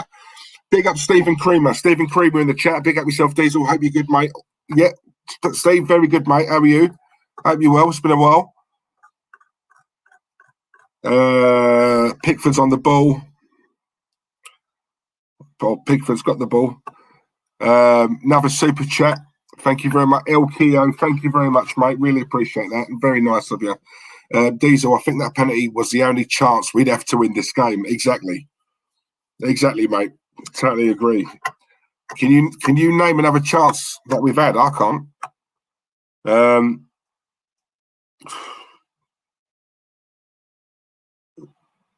It's just the intent, guys, isn't it? We just don't look like a team who wants to win it. You know, are we going for it? We're at home. You know, the emphasis should be on us. We're the home side here. And let's be honest, Everton are not in the greatest of form, are they? Absolute joke.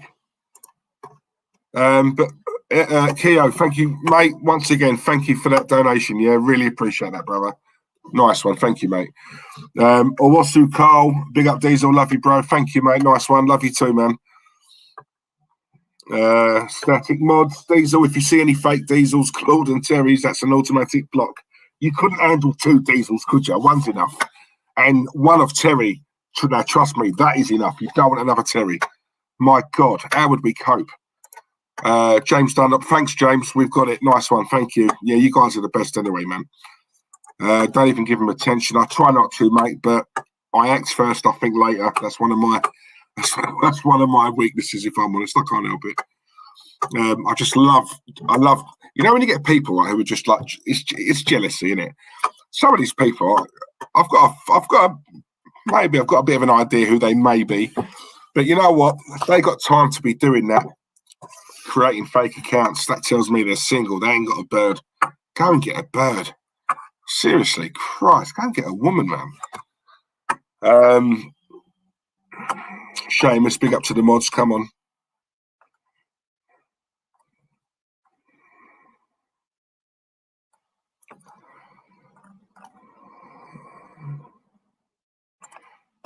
We've got to be thick-skinned. Yeah, no, exactly, Brent. Exactly, mate. That's what I'm saying.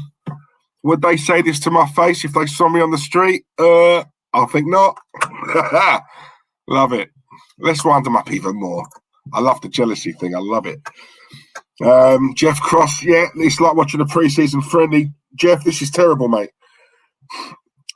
Absolutely terrible. We just had a corner, by the way. It's been cleared, but it's come out to Eddie and Ketty. Oh, Emil Smith-Rowe tried to pull away a shot there. Intercepted by Everton. Gomez is now on the ball. Right, free kick to Everton. Eddie's pulled him down. So Everton have now got a free kick. Bloody hell. Exactly, mate. Diesel, this game is so dead. Me and you have more chance of our hair growing back than this. Tone, speak for yourself. Oh, it's so true, though, isn't it? Christ. Oh my God. You know what it is, guys? It's just a real lack of quality. You know what it is as well, right? When the manager is treating this as a dead rubber game, then surely that sort of filters through to the players, doesn't it? Let's be honest, if the manager can't be bothered to win this game, then why should the players? Let's be honest. This is shocking. Right. Oh, good pass to Pepe. Pepe gets the... Oh, my God. Right, he put the cross in. Oh, my God, it went right across goal. There was no one there to tap it in. See what I'm saying, guys, about off the ball? Off the ball, we are shocking. The lack of movement. It's like statues out there. Yeah? It's 11 individuals. It's not a team. Look at that. Look. We've been begging Pepe all game, right? Let's be honest, guys. We've been begging him all game. When you get it, get the crossing. Yeah, whip that crossing early and quick. One time he does it, goes right across goal, no one there. Where was Eddie Nketiah? Unbelievable. Right, corner to Arsenal. Goes all the way out to Granit Xhaka. Passes it to Eddie. Back to Granit Xhaka. Xhaka puts the cross in. Go on. Oh! Pepe tried to do an overhead kick, but it was blocked. Rebounded out to Thomas Partey. He's tried to get a cross in, hitting an Everton defender. Gone out for a corner to the Arsenal. Come on. Danny Ceballos is taking this. Will he beat the first man? Come on, Danny. Come on, Daniel. Or Danielle. Does he beat the first? No, he doesn't beat the first man.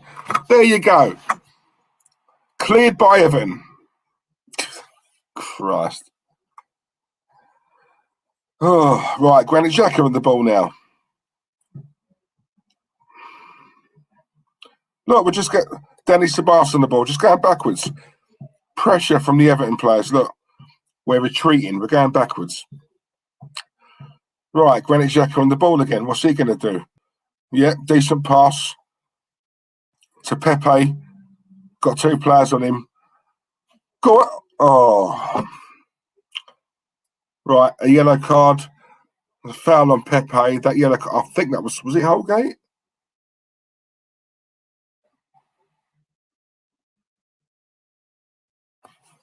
Who was that? Oh, yeah, it was Holgate. Yeah, Mason Holgate. So Holgate's been booked for bringing down Pepe there.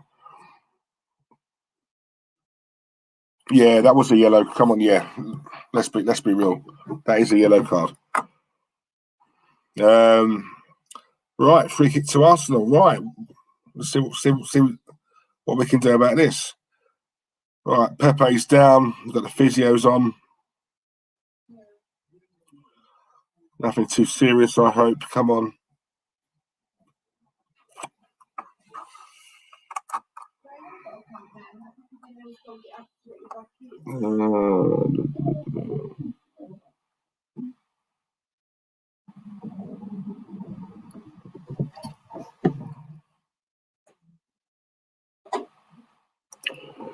I don't know about you guys, but apart from Spurs, these elite six who have played this week have been draws. Coincidence? Do you know what? It's interesting, you know. Isn't that mad? The way it's looking, Tone, with this, it looks like it's going the same way, doesn't it? Saka with a free kick. Go on, gets the cross. Oh, my God. Oh, Callum Chambers with a shot. Just went over the bar. Oh, unlucky.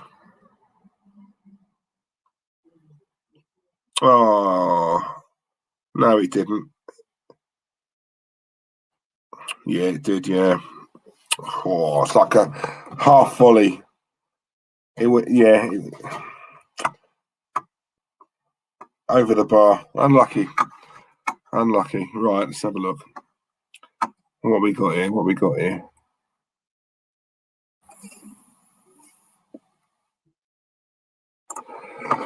What would have realistically happened if we played in that Super League? playing Barca and Real and Inter every other week. It'd be embarrassing. Yep.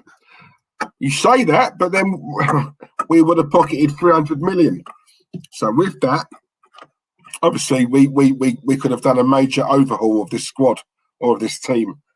But I've got to be honest, guys, with this dead manager in charge, I wouldn't have trusted him to have spent that wisely. So, yep, there you go.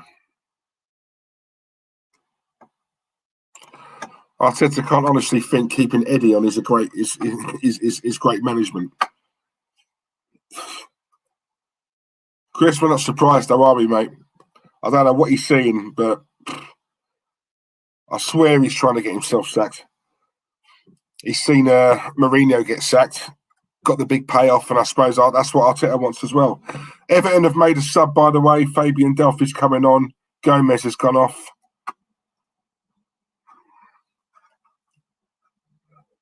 Have we even made a sub yet? We haven't, have we?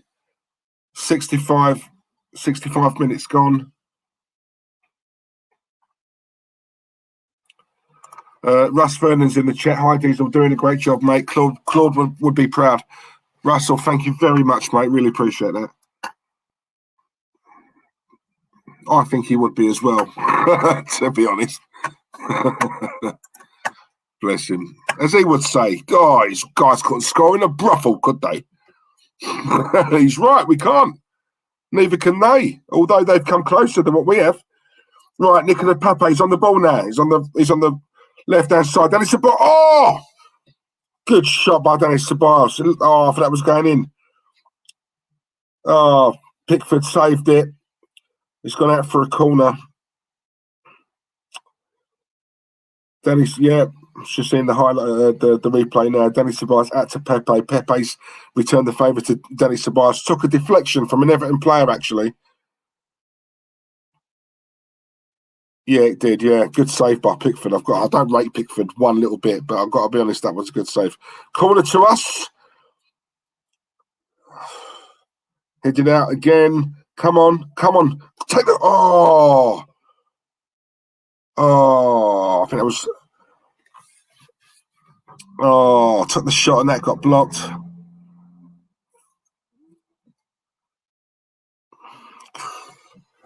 This is boring.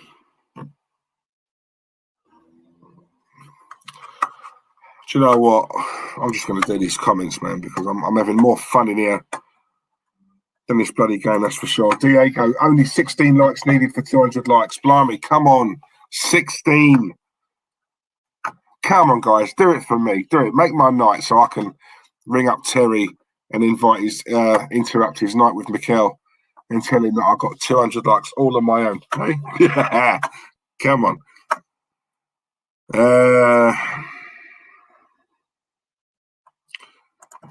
Smash the likes and subscribe to this great channel, this great community channel, by the way. Come on, guys.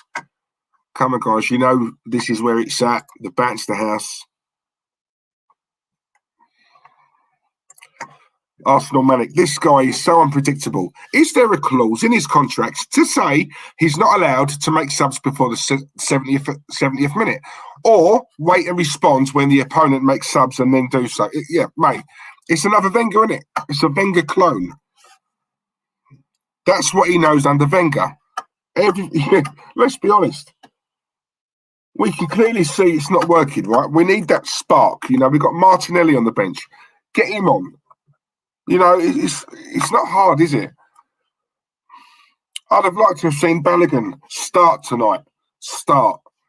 Like to have seen what he could do. But to have not even made the bench, I mean, that's just so suspect, man. Questions have got to be asked. But again, this is what I can't stand about this bloody manager. There is no accountability. No one sticks it on him, and it winds me up. Danny Ceballos, Thomas Partey, takes the shot, and as per usual, goes into Rosette. I'm reserving judgment on Partey until next season. But he needs, for me, he's a good player. He will come good. You know, You don't last that long in a Diego Simeone side if you're poor. I mean, but we need a proper partner beside him. Bissouma from Brighton would be ideal. Ideal.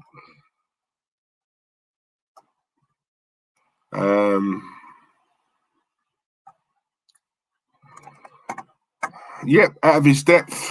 Exactly. He's learning on the job. Exactly. He's got no plan B. Embarrassing. Exactly, Chris. Guys, you guys are bang on the money. Liam, no, mate, you're not being rude. You're being straight. To be honest, I don't want to sound rude in any way, but it is two poor sides. You know? Oh, hang on. Oh, my God. Who was that? I think that was Saka. Took it all the way to the byline, crossed it, but he went straight to Pickford.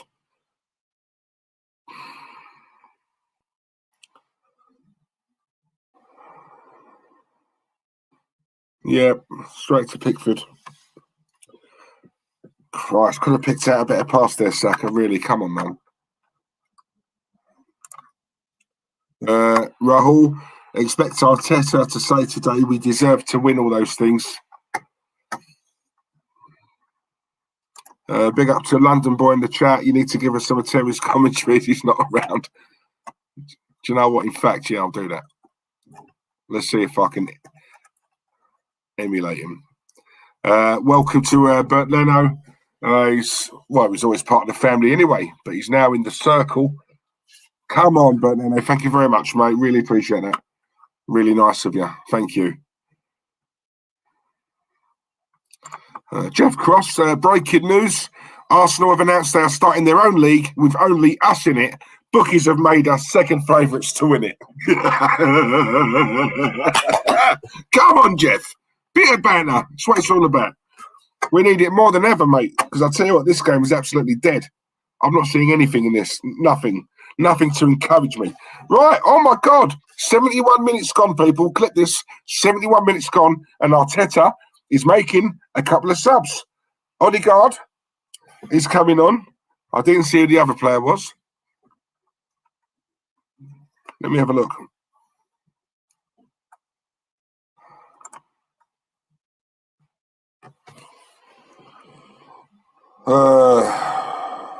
Right, he will be making him. He's not made him yet. As it stands, Granit Xhaka's on the ball. He's passed it back to Leno. Leno's passed it to Rob Holding. Oh, Smith Rowe. Well played. He just glides past players. I love this kid. Okay, right. Pepe on the left-hand side. Come on. Back to Xhaka. Back. Notice how many times I'm saying that word. Back. Sideways. Window wipers. Oh, we lose the ball. Everton have got it back. Seamus Coleman on the ball. Fabian Delph. And now they're attacking us.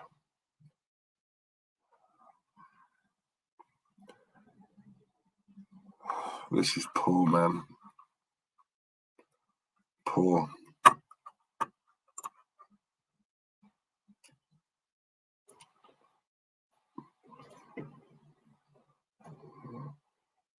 I just cannot believe this is the Arsenal now.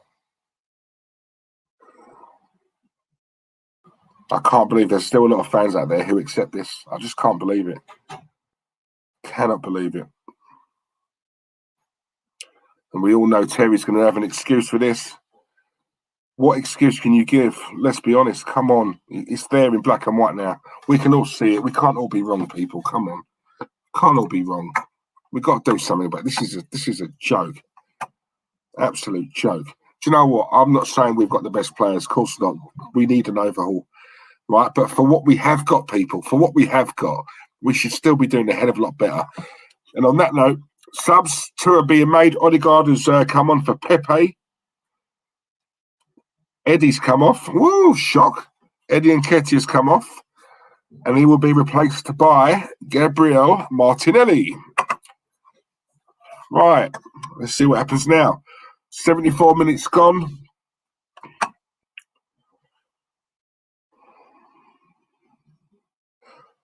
Martinelli just shook an Everton player's hand. I don't like that.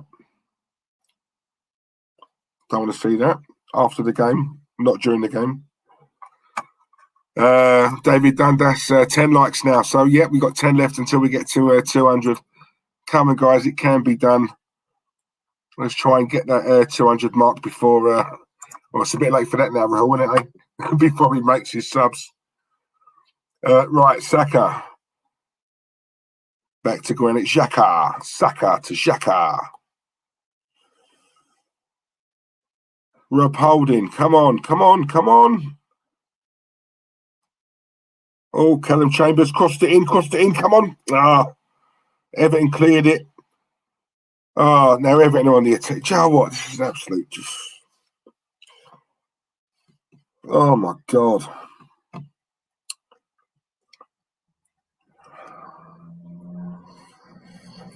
Defender passes it back to Pickford. Where's the pressing, guys? Come on, put these players under pressure. I don't get it. Why are we not pressing? This is what frustrates me, man, honestly. Christ, force them into a mistake. Right, Richarlison now. He's lost Granit Xhaka. Oh, my God, he's gone past Granit Xhaka. He's at the byline. He crosses it in. Oh, my God.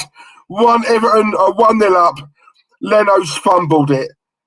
Oh, my God. Richarlison took the shot. Wasn't strong at all. It was a tame shot. Bernd Leno should have caught it, but no. He's let it fumble under him. And you've got Richarlison now doing a stupid dance on the touchline, taking the piss out of us. That's what he's doing. Unbelievable. I've got to see that again. This is an absolute joke. Your manager, Terry. Your manager. Yeah, let's get that clear. Your manager. Clueless, pathetic, disgraceful, disgusting, spineless, weak. Yeah? And look what happened there. Look. I'm blaming Leno, but also Granit Xhaka. Oh, that is, do you know what? When you see it, when you see the highlights of that goal, people, in slow motion, Leno, it's even, oh my God, this is going to be AR. They're checking for a possible offside. I'm not going to lie, that did not look offside to me. It looks like Granit Xhaka's playing him on.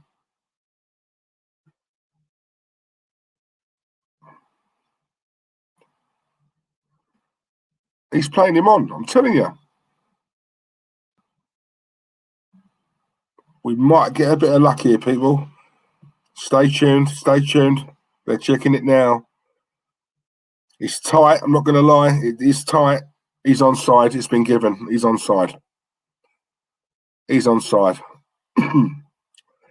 Arsenal 0, Everton 1.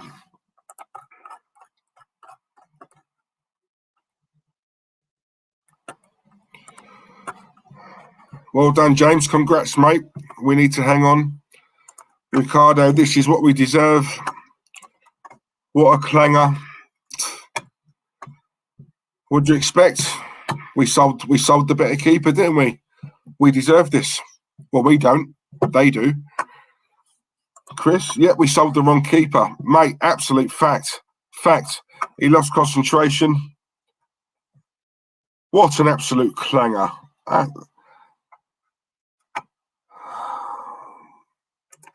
Davey Wassell. Hello, Davey. No, he's well onside. Yeah, it looked like he was onside, but then when they slow it right down and they do all those markings on the screen, it does look tight, but yeah, they were going to give that. That is poor. I'm just watching it again. The goal is absolutely poor. Leno. It's just poor. I mean, come on. Christ, some of these players. Do you know what really... why I bash these players so much here? Because some of these players, honestly, are so lucky to play for a club like Arsenal. Lucky. You know what I mean? You know, that's what winds me up. That's what really annoys me. And do you know what, right? Not only are they lucky, they don't even appreciate it. You know, they're at the Arsenal, and yet they take it for granted. You know, let's be honest, Leno, right? He's made that mistake. He's made a fair few this season. Leno knows he's playing the next game. You know, there's no accountability. There's no repercussions. There's no punishment. There's no discipline, right? There's a lack of concentration. But he's playing again next week. He's still picking up his 100 grand every Friday. Come on. It's just... That's why I keep saying this club's finished. Spot on Diesel, where these players are sleepwalking season after season. They are, mate. I'm telling you, they are. They are. Listen, they're at a club where it's nice and comfortable. You know, there's no pressure here. Let's be honest. There is no pressure here. You know, there's nothing really.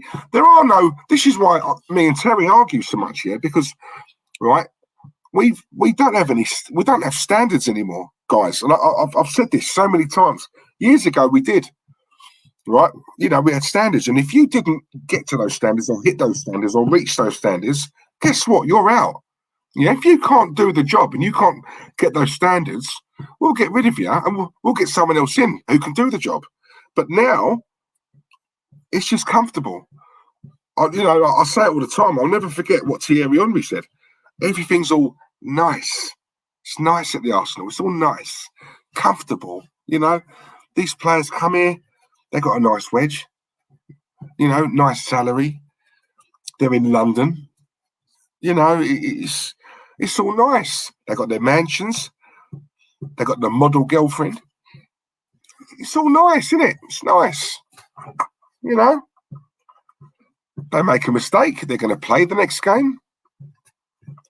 You know, that's how far we've fallen, people. That's how far we've fallen.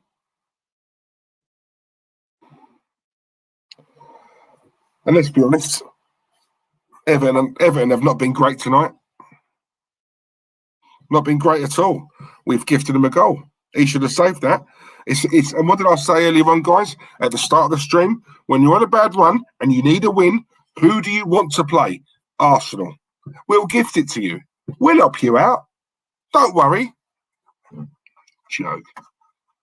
Let's see what Arteta says in the after-match press conference. Are they going to stick it on him? Of course not.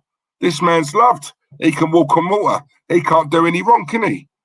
That's why I argue with a lot of people. That's why me and Terry have an argument.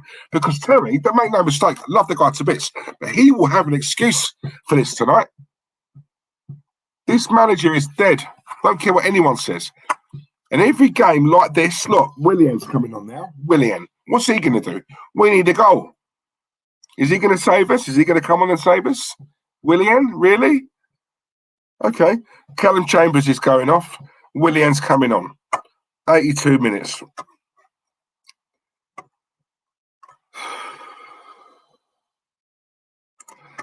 Diesel, Everton doing the double over us. Let that sink in. There you go. There you go. Joke. Listen, guys, I've got no issue, yeah? I've got no issue in getting beat. I know we can't win every game every single week, right? But blimey, if we're going to allow a team to come into our backyard and beat us, let's at least make them work hard for it, yeah? Do you know what I mean? Everton are just second gear, if that. What have they done tonight, really? Well, I mean, we ain't done nothing, but what have they done? They've played a bit better than us, but let's be honest, it's two poor sides tonight. Diego, only 40 likes needed for 250 likes. Thank you very much. Cheers, guys. Yeah, I don't want to be greedy, guys, but if that's doable, knock yourselves out.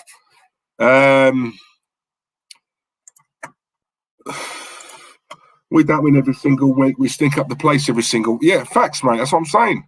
Exactly. It's disgusting. Diesel, we are heading for a. Not right now. Let that sink in.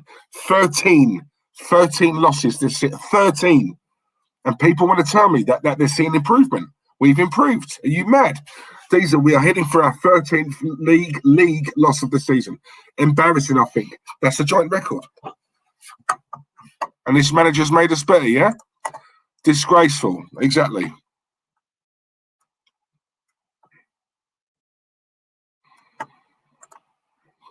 Absolute joke club.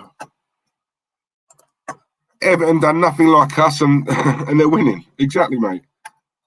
Exactly. I mean, James is an Everton fan. Even James will hold his hands up and admit, you know, they have been poor tonight. They have been poor, but they've not had to be good. This is the problem, guys. They've not had to be good. They've not had to be. That's damning. Everton on the attack again.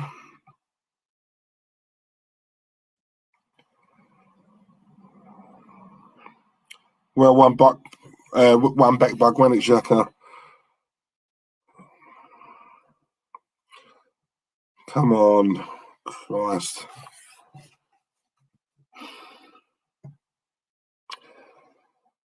Saka on the ball now. They just look dejected, Arsenal. You would expect a reaction. Willian's on the ball. What's Willian going to do? Right, cuts it into Dennis Ceballos. Passes it across to Thomas Partey. Rob Holding, Smith Rowe, Thomas Partey. Going backwards again. Rob Holding. Long ball to the left-hand side to Willian. Intercepted by Everton. Richarlison goes out for an Arsenal throw.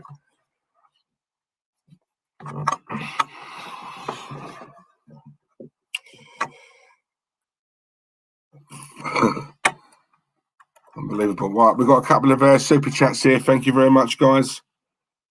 Before we get to those, Jeff Cross, Arteta makes so many changes. No energy, no passion, overpaid, overrated, and that's the players and the manager. Jeff, I could not agree with you more. Watch what happens right at the end of this game, yeah. Because if we lose this and we don't get a goal in the next 6-7 minutes, I'm going into one. I've had enough of this. Right, first, super chat, Rahul. Thank you very much, Rahul. Really appreciate the donation, mate. Rahul has put as many losses as wins, and he gets a free pass. Really? My God! Any Arteta in people in the chat, please tell me, like, what your. Just give me reasons as to why he is the right man. Just please, someone, anyone. Where's Karen Price? Notice that she's gone hiding.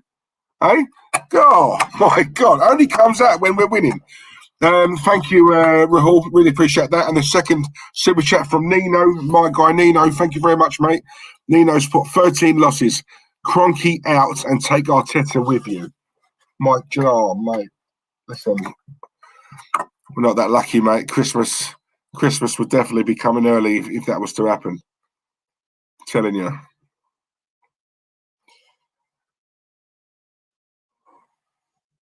We just can't get through them. Even like when we do, we can't keep the ball. We just can't keep the ball. You know what, guys? We are so easy to play against. You know that? So easy. You know when you watch it and you think, my God, any team right, who just applies a little bit of pressure, right, they force us to go backwards. Right? So sideways or backwards. Now, as long as we're playing like that, Everton, we're playing into their hands. You know.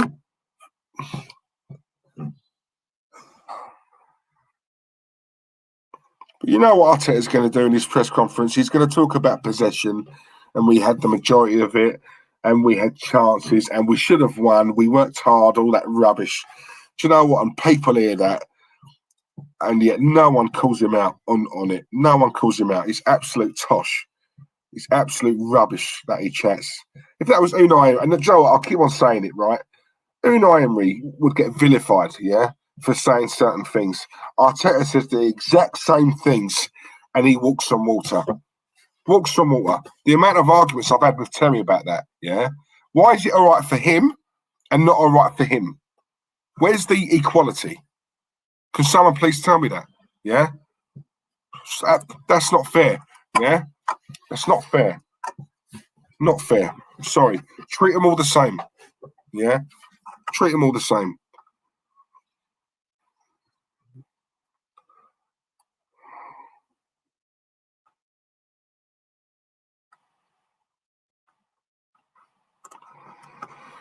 Guess who's blaming the ref for certain man with it?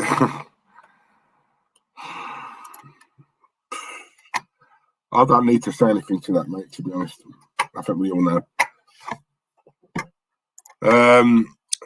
Diesel, first time since 1985-86 season that Everton have done the double over Arsenal if it stays like this.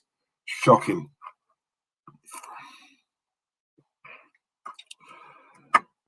Christ. Don't wait around Arteta by rights. Yeah, he should be sacked with immediate effect. He should never have got the job in the first place, mate.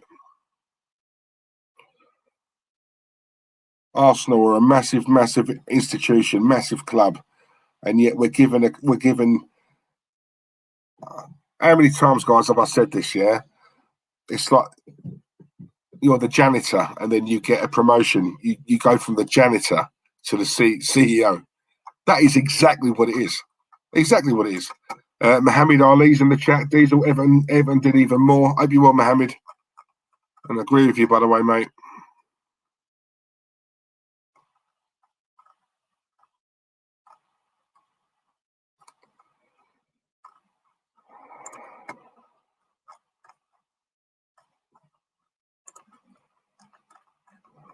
Painful, man.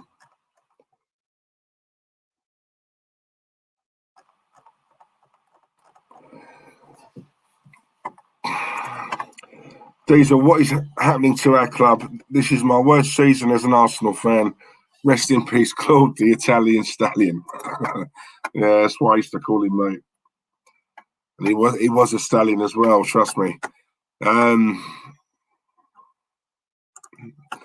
Hope Gaming, hope you all hope. Diesel, there is what standards did you expect when these lot took a lottery ticket by signing this manager?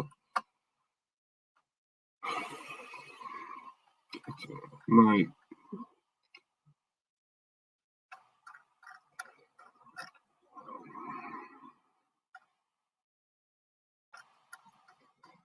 Do you know what? I think I've missed a super chat here. I'm just trying to find it.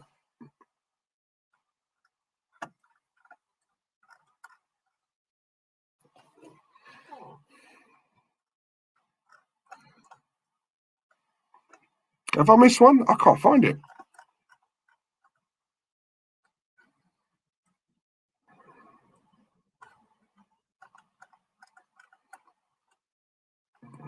Whoever that is, I apologise, guys. I cannot find it for some reason. It's not coming up on my screen.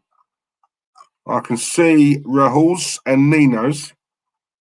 I think there's another one, but I cannot find it for the life of me.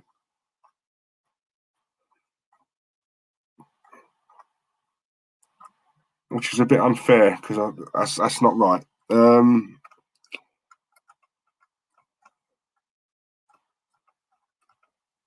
Someone's put in $14.99. Whoever that is, let me know. Just write it out again. Don't put a super chat in again.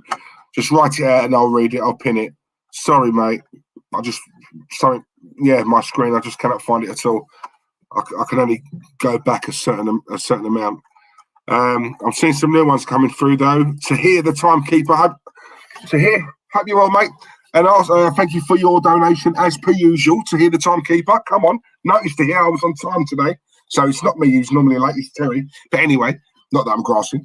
Tahir's put, and Arsenal wanted to be in the Super League. Could you imagine? My God. Mate, well, listen, it's not even worth thinking about. Not even worth thinking about, mate. But no, listen, I appreciate that, Tahir. Really, really nice of you, mate. Thank you very much. Got another super chat as well from Nino. Thank you, Nino. So glad Arsenal put that tribute to Claude. Really moved by it. God knows how you felt, Diesel. Should all get together when lockdown is done to have a beer in the man's memory from the Banstas family. Mate, Nino, man. Oh, listen, it's hard, man. It's hard.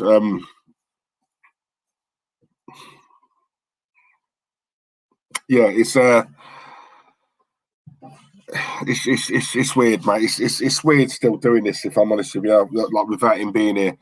I love the man. Listen, there's always sorry, I'm going to say this, right? Do you know what, mate? There's always going to be people out there. I don't think there's as many anymore as what there was.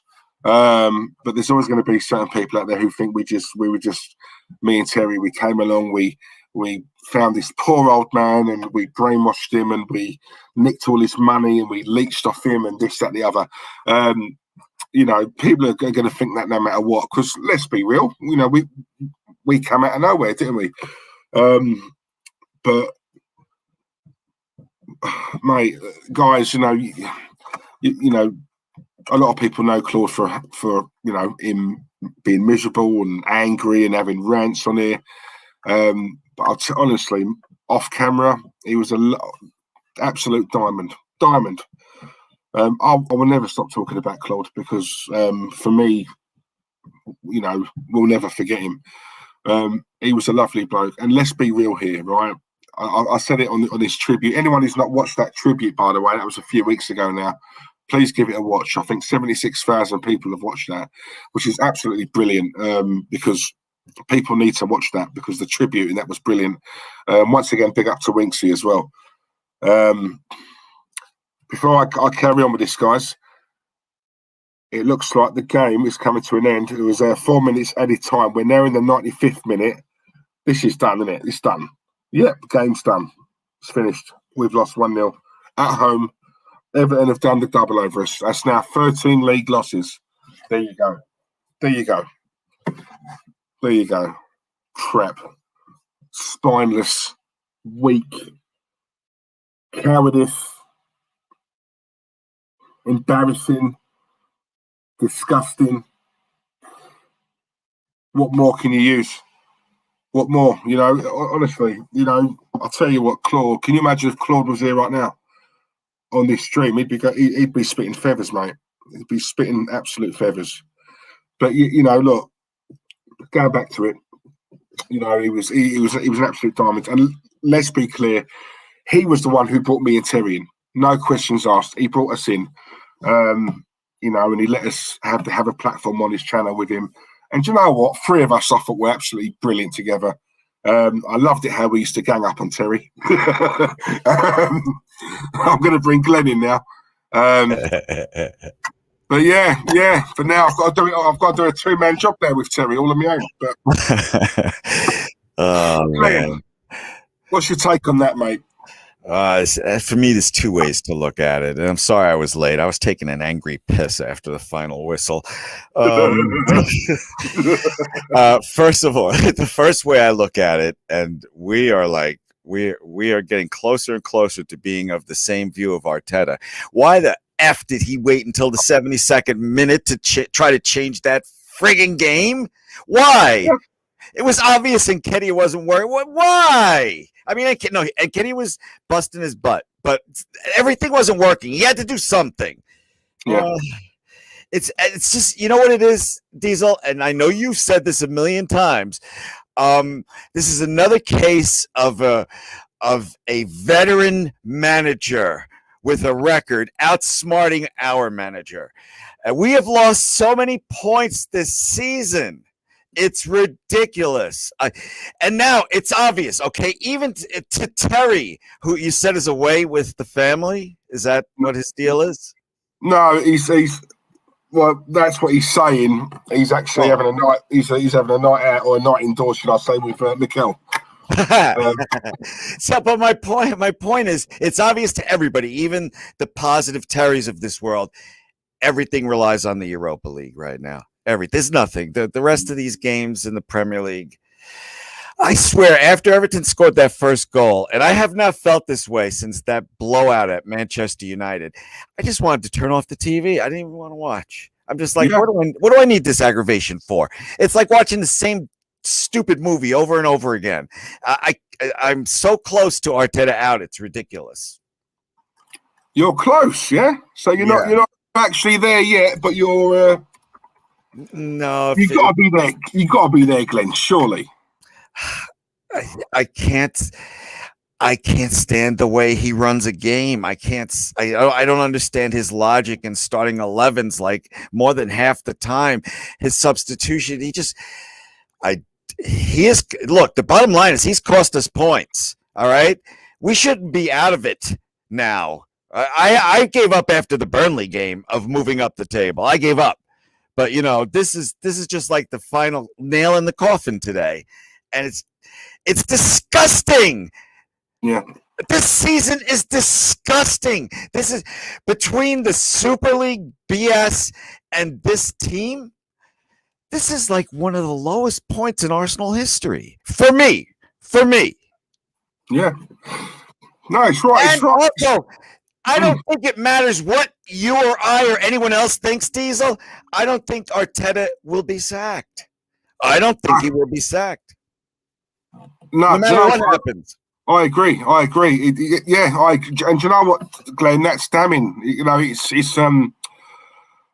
that's so you saying that, and I totally agree with you. Right? That is all these protests that are going on today. Right? Don't think it's purely about the Super League. A lot of it is because of the state that we're in at the moment as well. You know, that's a large part of it as well because you know these guys, they accept it. I'm seeing clubs not bigger than us, smaller than us, right, getting rid of their managers because of poor results, Glenn. Let's be honest. How many times have we said this? It's a results business. It is a results business.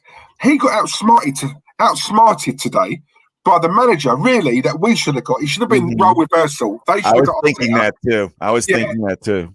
Yeah, and let's be honest, Everton weren't great today. What's worrying me, Glenn, is that we're getting beat by teams who don't have to be at their best.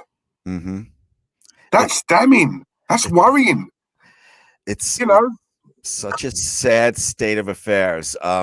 If these protests can get any bigger, I think this is just going to throw fuel on the fire today.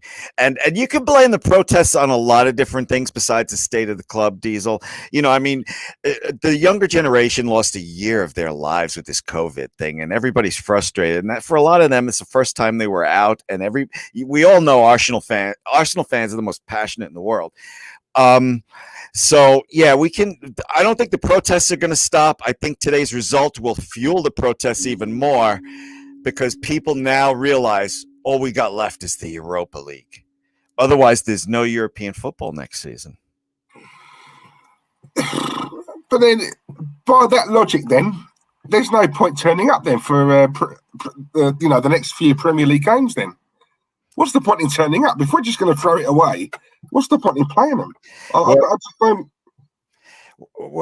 don't know I don't know the answer to that. I can tell you before the game, I was hoping that Bellerin would start up front. The kid's hungry. I want to see what he's got. Exactly. You know, with Nketiah, I like him. I like the kid. I do, but I think I see a ceiling with Nketiah. I don't see a ceiling yet with Bellerin. Let the kid prove himself the way Martinelli did, the way Tierney did.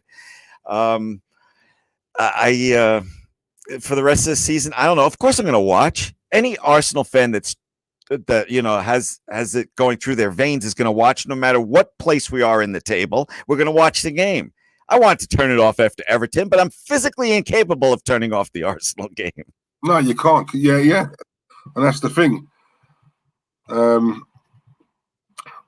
seconds, but I'm just going to make sure that Kenny's got this as well. Okay, I'll read Tony's thing here.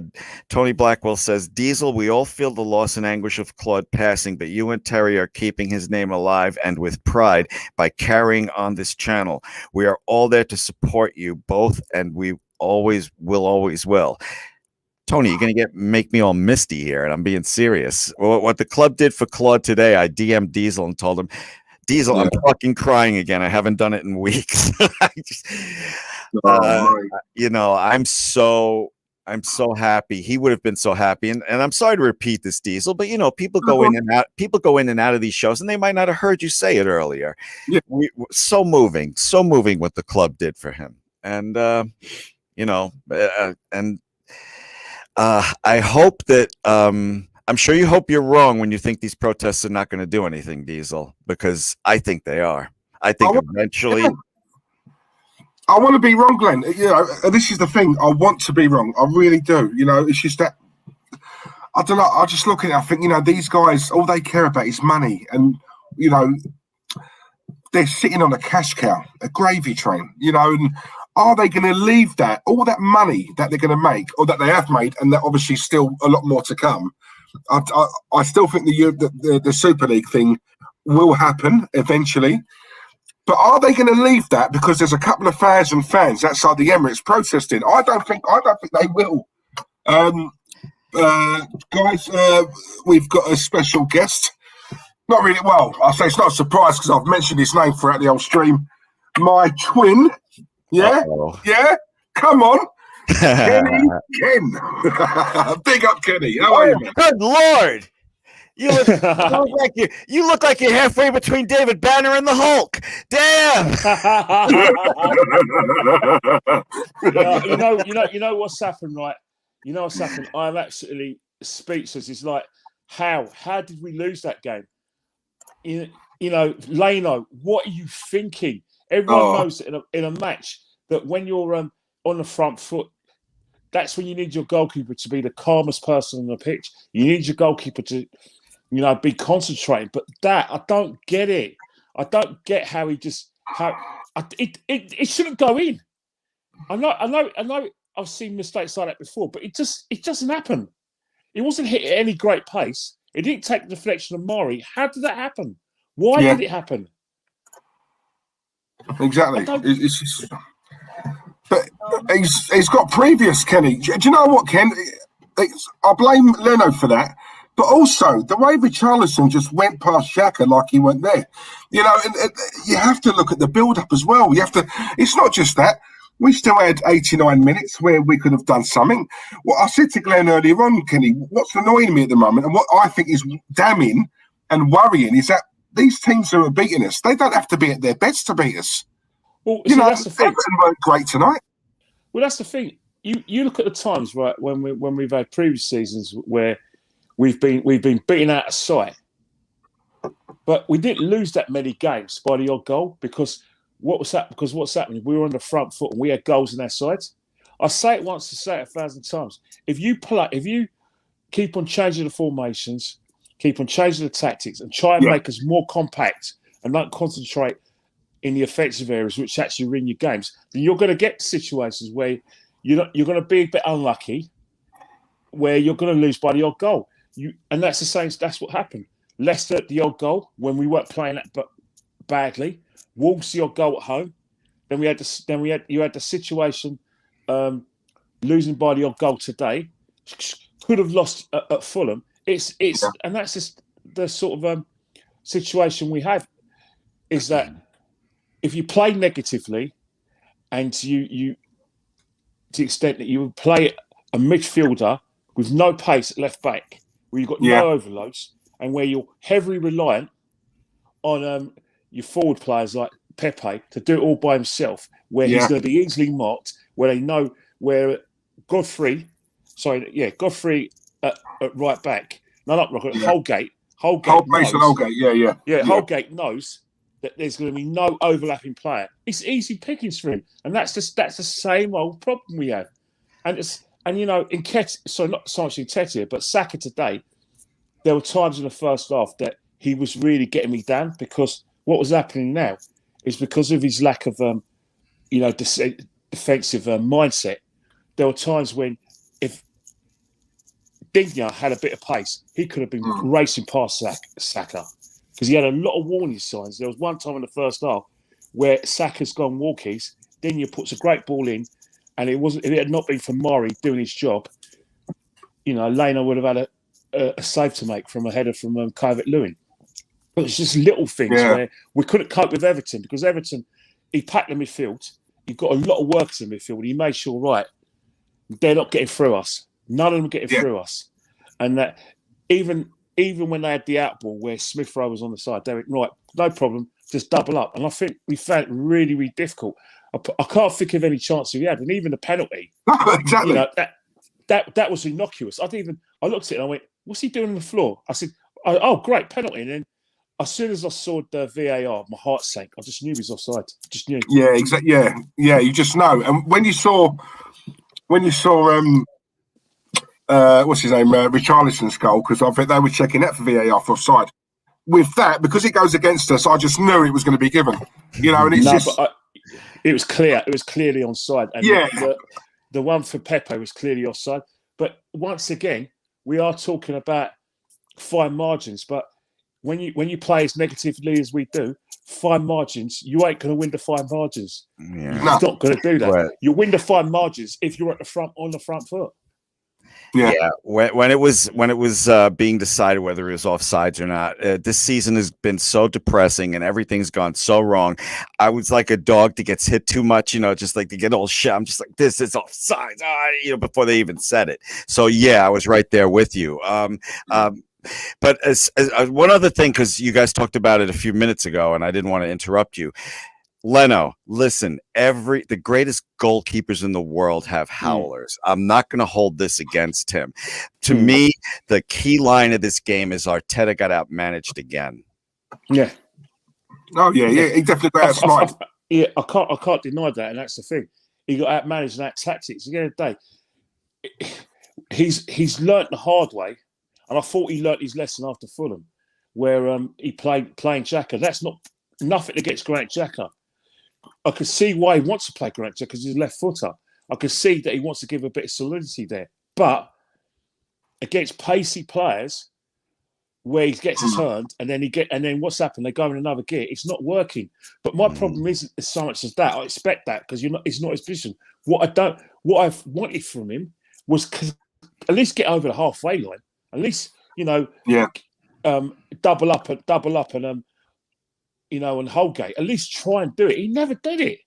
And that's why I get frustrated. People said he had a good game against Fulham and that he should have been mocked higher in some of the pay ratings. And I think, well, surely when you're playing Fulham at home and when you're at home, you want your fullback to actually get on the overlap.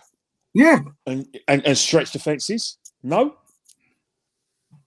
No, going back to what you just said there, Kenny, regarding Luca Dean. I thought him and Sigurdsson combined really well in that game, especially in the first half, right? But my whole gripe about this, is that you're watching it tonight. We're just so easy to play against. I was saying it earlier on in the stream, Kenny. I look a lot at the Arsenal players, what they do off the ball rather than on the ball, right? This is why I said it to you the other day, I think, Ken, as well. I love old school wingers. Chalk on your boots, get to the byline. Every team knows we play through the middle. We can't use the width, right? We don't have those traditional wingers. Pepe's not what I would call an old school winger. He plays out wide. He's inverted. He likes to come in. Saka likes to come in, right? We can't use the full width of the pitch, so we're constantly trying to go through the middle. Now, Everton knew that tonight, which is why they had it congested. We just couldn't find a way through. We can't use the flanks. Right, we had Granit Xhaka, who's, let's be honest, slow as anything. Ancelotti knew what he was doing. The thing about it is that you can kind of combat and actually cover that weakness up. But what happens is you have to play in a high tempo. And I think when you're playing a high tempo, then what happens, right, is that the opposition is busy all the time, which means they can't concentrate, they can't settle. And we will try to do that we always try to do that for the first 10 or 15 minutes. And then when the opposition settle down and matches for pace, and the game gets in love, we struggle.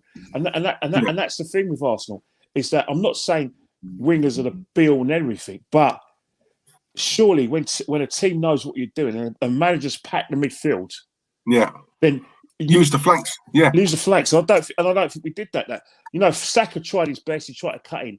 But the problem with Saka is that unless he's playing well, we struggle. Because what happens is that when he's playing well, he makes a lot of runs, takes defenders out of the game. Smith Rowe can start little counter-attacks. He knows once he makes the passes, Saka's running into hurtful positions for the opposition. Saka, at the moment, teams are reading him more. But what's happening is that rather than trying to change the way I play, Arteta just can't live without Saka. And everyone says, "Oh, give him a break." Arteta can't afford to give this guy a break. No. The simple reason is that I don't know if I know you guys remember, 30 years ago. Remember when Lee Sharp first started playing for Man United before Giggs and Chelsea's came, and it was always the case that Lee Sharp was only 19, but he's Man United's match winner. So every time it was get the ball to Lee Sharp and let him go and win the game for us. We got the same situation with Bukayo Saka. Give Saka the ball, let him win the game for us. If Gakpo doesn't play, it's like the manager struggles, and maybe we do struggle for that kind of high tempo, getting committed defenders. Yeah. You know what the most frustrating part is that it's so easy to see, especially the way you guys brilliantly explain it, right? I think we need to replace the reporters in the press room with fans like you guys. Can you go in there with that exact shirt on? Start asking some questions. Oh, Thing me is, and it's funny Kenny you must say be that, up. Glenn. These are- I actually know a couple of supporters. I actually know a couple of reporters. I know Darren Lewis quite well, and I know John Cross very well. Well, give them some suggestions, dude. I mean, this is, I'm listening to you guys, and I'm enthralled. I'm just like in my head. I'm like, amen, amen, amen. What the hell is wrong with Arteta? Forgive me, Kenny, because I don't remember. Are you Arteta in, out, on the fence? Where are you? Well, I want Arteta replaced, and I think I've. Come on, Kenny. Let's be honest. I wasn't happy with the appointment. And then what's happened is that I knew probably after 3 or 4 games, I thought, nah, it's not working with this guy, because I looked at what he was doing and I thought, right, he's broken the first fundamentals of how a team should play.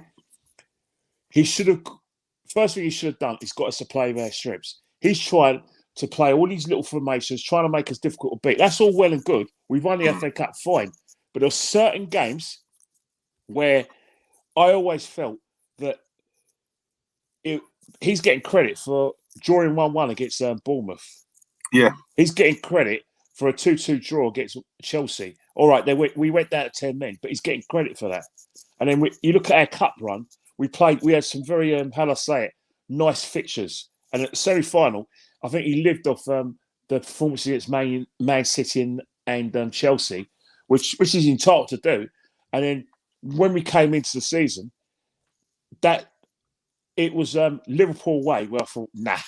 And I thought, nah. I had my reservations, but because the reason why I looked at it that way is that the minute Liverpool outpressed the press, yeah, I thought teams have worked us out now, and he won't be able to play that sort of free at the back and win backs. And then Man City, when we lost away, when Man City were there for the taking because they were down in confidence. Can you believe it? Man City are winning the league easily. But by October, everyone was talking about this being the worst Man City side since Pep got. Do you know what I mean? And Man City have probably conceded the most goals, and are probably going to get their lowest points total.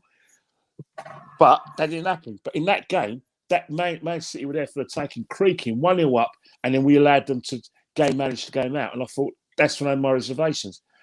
And that's when I was actively saying, well, this ain't happening. Leicester away, I suppose I got a bit brave when I went Mikel ball, and I put a few sleepy signs next to my tweet. And after that, I thought, right, all bets are off. I'm saying it. Okay, and I thought I was alone. I didn't realise there was other people who felt the same way. I have a question for you, Kenny. One of the things that keeps me from being completely Arteta out is I don't believe no matter what happens the rest of the season, he's going to be sacked. So, I deal with it from that angle also when I look at things. Do you think no matter what happens the rest of the season, he will not be sacked, or do you think it could happen? Well, the thing about it is football, things change in football, because what's happened, right, is that, the fans have made an organised protest and actually mobilised themselves very well against Kroenke. Now, if he takes this into consideration, then what will happen is, so when the owner's always under pressure, the first person they sacrifice, is that they make sure they sacrifice. When you've got you've got like a pyramid, the first, and you've got someone guarding the pyramid. The first person who is in the firing line is the security guard. So that'd be the manager, and then other people will go before he goes. So I think really and truly, if he doesn't win the Europa League, then he's got a lot of problems, because it's hard for him to sell his vision to the board, because it's all well and the board being very, very impressed. But right now, they're under a lot of pressure because of the Super League, and it's coming down to the old chestnut. Kroenke out. We hate Kroenke. Yeah. He's this, and that. And Kroenke's going to save his life, because he's not going anywhere. Kroenke's not going to go anywhere. For now. He doesn't have to sell the club, because financially he's in good. The banks ain't calling any of his loans in, because he's got his lovely wife, that Walmart, Plus, yeah. Plus, he could say, well, why are you guys having a go at me? Our forward line, it's got Pepe, Lacazette and Aubameyang. I spent £200 million on it. Oh, my club, through me, I've authorised a £200 million purchase of these 3 players. Plus, I've spent money in the club. Plus, I'm paying Premiership wages and I'm paying our best player £350,000 a week. Why are you being horrible for? Why are you being like this? He could defend himself. You know what I mean? And that's where he's going to say, all right, it's the manager. But the thing is that you're hearing it from people like Fabrizio Romano, people, like Kevin Campbell, dare I say, and people from TalkSport, who, for some reason, think that he's doing a good job. And if the Cronkies think he's doing a good job and they think that it's not his fault, it's a tumultuous season, I think he might keep his job. I think if we get to the Europa League final, and the fact that he got us into another final, I think that might just keep him in a job. Yeah, I think so. Do you know what, Kenny? I'll be honest. Even if we go out to Villarreal, I agree with Glenn. I think no matter what happens, no matter how bad, how worse it can get from here, from now until the end of the season, they've come out openly many a times and said, look, no matter what happens, we believe in him. We went. Don't forget, they went out to get, twice on 2 occasions, wasn't it? The first time, I don't think he was ready. They've actively went out to get this man. They believe in this man. They'll I mean, Glenn, I'm going to be honest with you, man. When we lost to Man City last season, Freddie's last game, my heart sank. My heart sank when I saw a picture early hours of the morning here in England, and I saw a picture of Vinay outside Arteta's mansion in Manchester. I went, oh no. And then Claude told me that he's heard rumours from someone within fan cabs, aftv, that he's got the job. It was one of the worst days of my life. It was horrible. It was just stressful, and I thought, nah, because mentally you're thinking, well, I ain't going here. We're a big club. There's managers available. I never envisaged him being Arsenal manager, and I can see why. But one thing I will say, the question I got with Glenn, is that if, God forbid, we probably had our most difficult game left, which is Everton. After that, I'm not envisaging any defeats. Remember, you heard it first. We've got 5 games left. I'm not expecting another defeat, but I could be wrong. I reckon that what will happen is that Arteta will get the job of vote of confidence. But if we have another November and December, I do think that his time will be up. I think that they will fire him, especially if there's no European football. Yeah, because his position is untenable because he's had money to spend over the summer, and he's had a good look at the market because he's probably looked at 2020. There's going to be players available, so he's actively thinking, right, boom, I bought some better players, and still they're not getting results because right now, next season, it's going to be his team, and it's got to be his style of play. So next season, there's no excuses, right? Because it's his team. Because apparently our fan base have given him a free ride because he won the FA Cup. Well, you know, early on, Claude was one of the early on Arteta outs, and I said to him multiple times when we had our debates, "What do you want to be like Chelsea, just replacing managers like that?" You know, and we just went on and on. But now I look back on those conversations with Claude, and I think to myself, yeah, he was right again.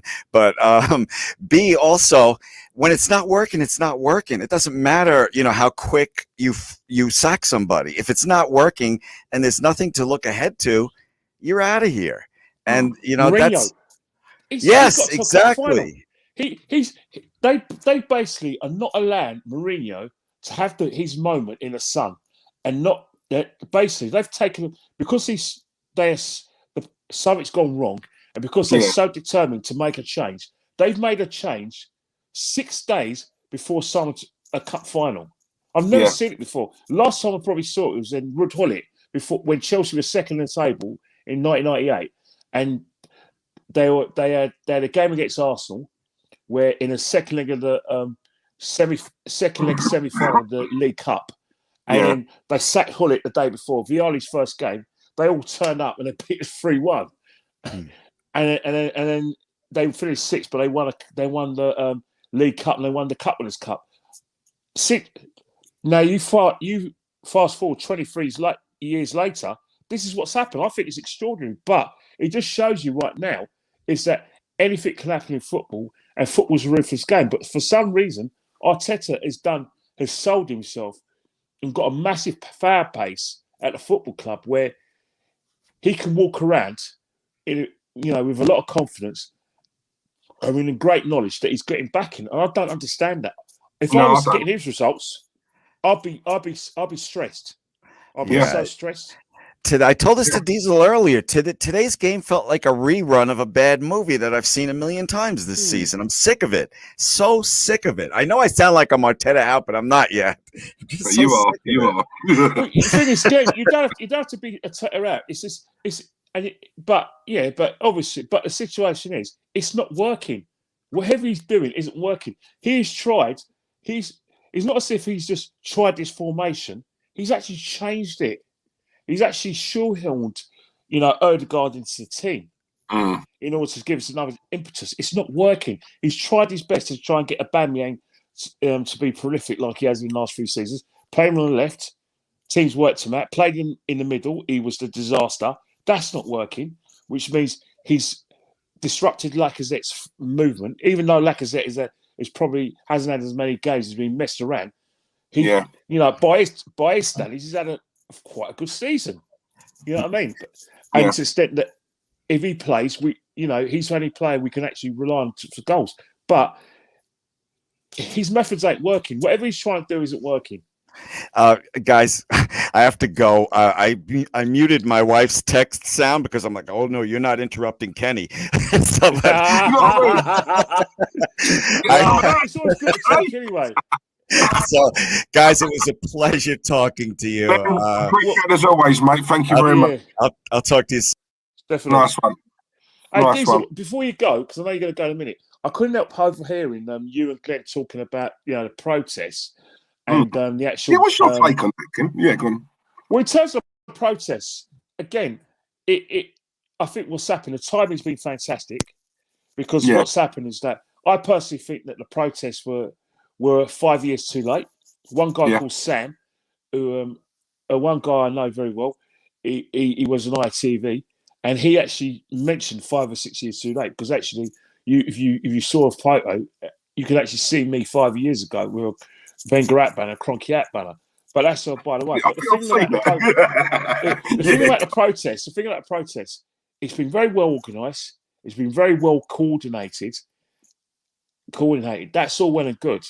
But the thing about it is that when you talk about the Super League, all I'm hearing, right, from all the chairmen who have said their sorries, especially Liverpool, you've had Man United giving a message, and you've heard our message. Yeah, I've never heard them say, out of all of them, this is now never going to happen again, and this is going to be defunct. And we've shut it down completely. Didn't hear that from any of the clubs, which means this is going to be revisited. It will happen. It will happen. Yeah, because the other day you've had Project Big Picture, which the 14 teams rejected, right? And then a week later you had the European Super League, right? Now, as far as I can say, they said they've abandoned it, but I haven't seen anything in writing to say that this will never happen again. What I am seeing is that, Florentino Perez is keeping their memberships open. I haven't seen any of the Real Madrid and Barcelona and some of the Italian clubs haven't pulled out. The only person who said they're going to pull out haven't officially pulled out. But the reason why we got a Super 12 and Super League is because the Spanish clubs are skint, and because the Italian Serie A are skint. Yeah. But what's happening as well? The Spanish clubs know, Real Madrid know, and Barcelona know. If they go on their own, the Champions League is going to be a waste of time. All European clubs. So what's happened is that the other big clubs and the English clubs, hang on here, you're going, you're taking us with you because we don't want we know we'll lose money if you guys are not in the tournament, so we're going with you.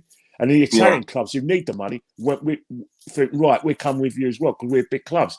So what's happening now is that they're not happy with the distribution of wealth. And the reason why they're not happy is because they generally believe, and they're probably right, that a lot of the smaller clubs, especially the clubs in England, are benefiting from a favourable deal when actually they're not the gooses that bring the golden egg. Yeah. Like for instance, Norwich with their parachute payments, where they have an unfair advantage over every team in the championship.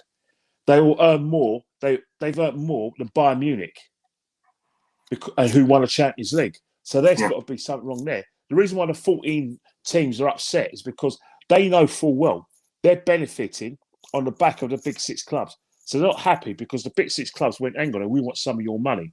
And the smaller clubs are coming out with this myth that, oh yeah, we want to reduce your power. No, you don't want to reduce your power.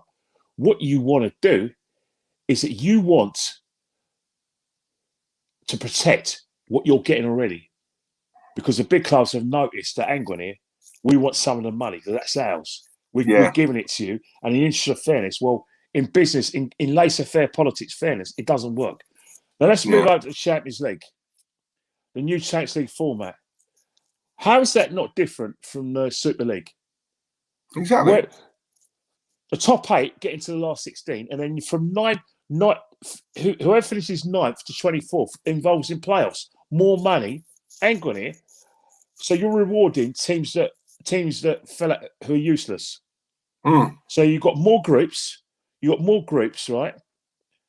And so what's happened? The team that finishes 24th place. So basically, you're not going to have groups. You're not going to have like a group of about right. You're not going to have a group of 3 and play each other 3 times. You're going to have 10 matches. That's what it looks like to me. And the best 8 are going to get through, and everyone has a playoff. I'm sorry, that's akin to the Super League because you're ruled in failure, which means everyone. It's a glorified Champions League, isn't it? It's a glorified Champions League. That's how I'm looking at it. Yeah. So UEFA. So basically, what's happened? One more point as well. Go on. Gary Neville and Jamie Carragher have basically been pawns in a rich man's game.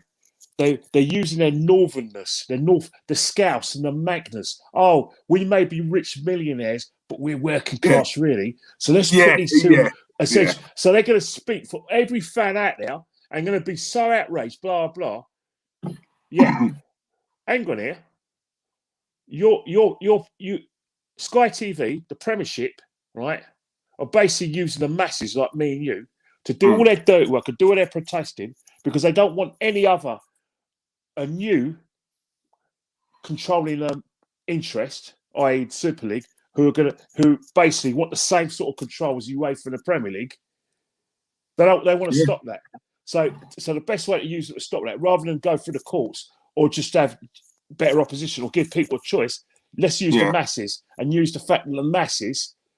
And remember, they basically excluded our global fans. They're trying to say, us English fans. You know, all this before we weren't allowed to say, oh yeah, old school, blah blah. We were called ignorant and excluding the foreign fans. Yeah, and spoiled. All of a sudden, now, when you want to get your own way now and actually fend off your competition, you're using homegrown fans and using all the history and you use all the history about Arsenal's been in a person's family since the 1940s. Oh, my grandfather went to his first Arsenal game in 1935. My grandfather went to his first Chelsea, Liverpool, Man United and Man City game. They've used that. Yeah, and that's what they always do. They use local fans to get over the line. And when they don't need us, off you go. Oh, yeah, by the way, pay £80 a month for Sky. Yeah, oh, yeah, by the way. That, £15 a game, Kenny. Do you remember that? Yeah, 7 months ago. And by the way, instead of you spending some time with your family on a Saturday and Sunday evening, we're gonna move your match to 8 o'clock on a Saturday and 8 o'clock on a Sunday. Doesn't matter if now we've got crowds because Yeah. we've made a lot of money and we've got a lot of TV viewings and viewings from around the world in Europe. So we're going to convince you more. Yeah. But then mind you, be upset, but don't worry, we won't piss you off too much. We're going to need you when the big clubs try that little coup again and get you to be outraged. And they will. Yeah. This isn't off the table. Like the way I look at it, Kenny, this has been postponed. Right, that's all it is. It's been postponed. Right, because the way Florentino Perez is talking, he's still talking like this is happening. That's how he's still talking. Well, basically, what's happened, right, is that I'll raise you, Diesel. JP Morgan's $3 billion against a British investment firm's $6 billion to revamp the Champions League. Why have you waited for revamp the Champions League? Because they know the Super Six are not happy with the format. Yeah. They know that teams like AC Milan, Man United, because of their performances and on the field, are not at the moment guaranteed to get through to the knockout stage of the Champions League, and they don't qualify now because they're all in transition. Yeah, so what they want to do is to make sure if they want to sell their product to teams in the Far East, where a lot of people support Man United, Liverpool, and there's a lot of love for Barcelona, Real Madrid, and the Italian clubs Juventus and AC Milan. Well, let's make it easy for them to get into the Champions League. Let's try and give them more places, which means we keep our status quo, and the advertisers will be happy. Yeah, they are against the Super League for doing the same thing they're doing. Exactly. Yeah, exactly. And do you know what? Right, as we were saying, Kenny, weren't we? Like the other day, John Barnes. Let's be honest, he got it spot on. We're being exploited. Us fans. All that's going to change, whether it's Sky, whether it's UEFA, whether it's whoever. We're being exploited by someone. Right. So you know the thing that gets me? You know the thing that made me laugh, right? Is that Carve Solikol, when they were doing their little before the Arsenal game, they had this sort of this program, a special program on the Super League, because Sky are so outraged by this. Carve Solikol admitted, Gary can only say what we can't say. He's damn right he can't say it, because none of these big six are going to give you access to their grounds. Exactly. And that's the thing. And that's another thing. Another thing about the protest that I'm so confused about, right, is that you ask if I was to go up to you, Diesel, Terry and Glenn, I went to you, right, who do you want to buy? Who do you want to own your club? Do you want the geezer from Islington, who is a self-made millionaire, or do you want the guy from China who's a billionaire to own your club? Who would you honestly prefer? I've got to be honest. You got to go with a billionaire, haven't you? You got to. So if that's the case, they're talking about greed, right? Some of our fans are talking about greed and how it's killing football. Yet they are more than happy for billionaires to actually buy into our game, own our clubs, put their own money in, and put their own money in, season in, season out.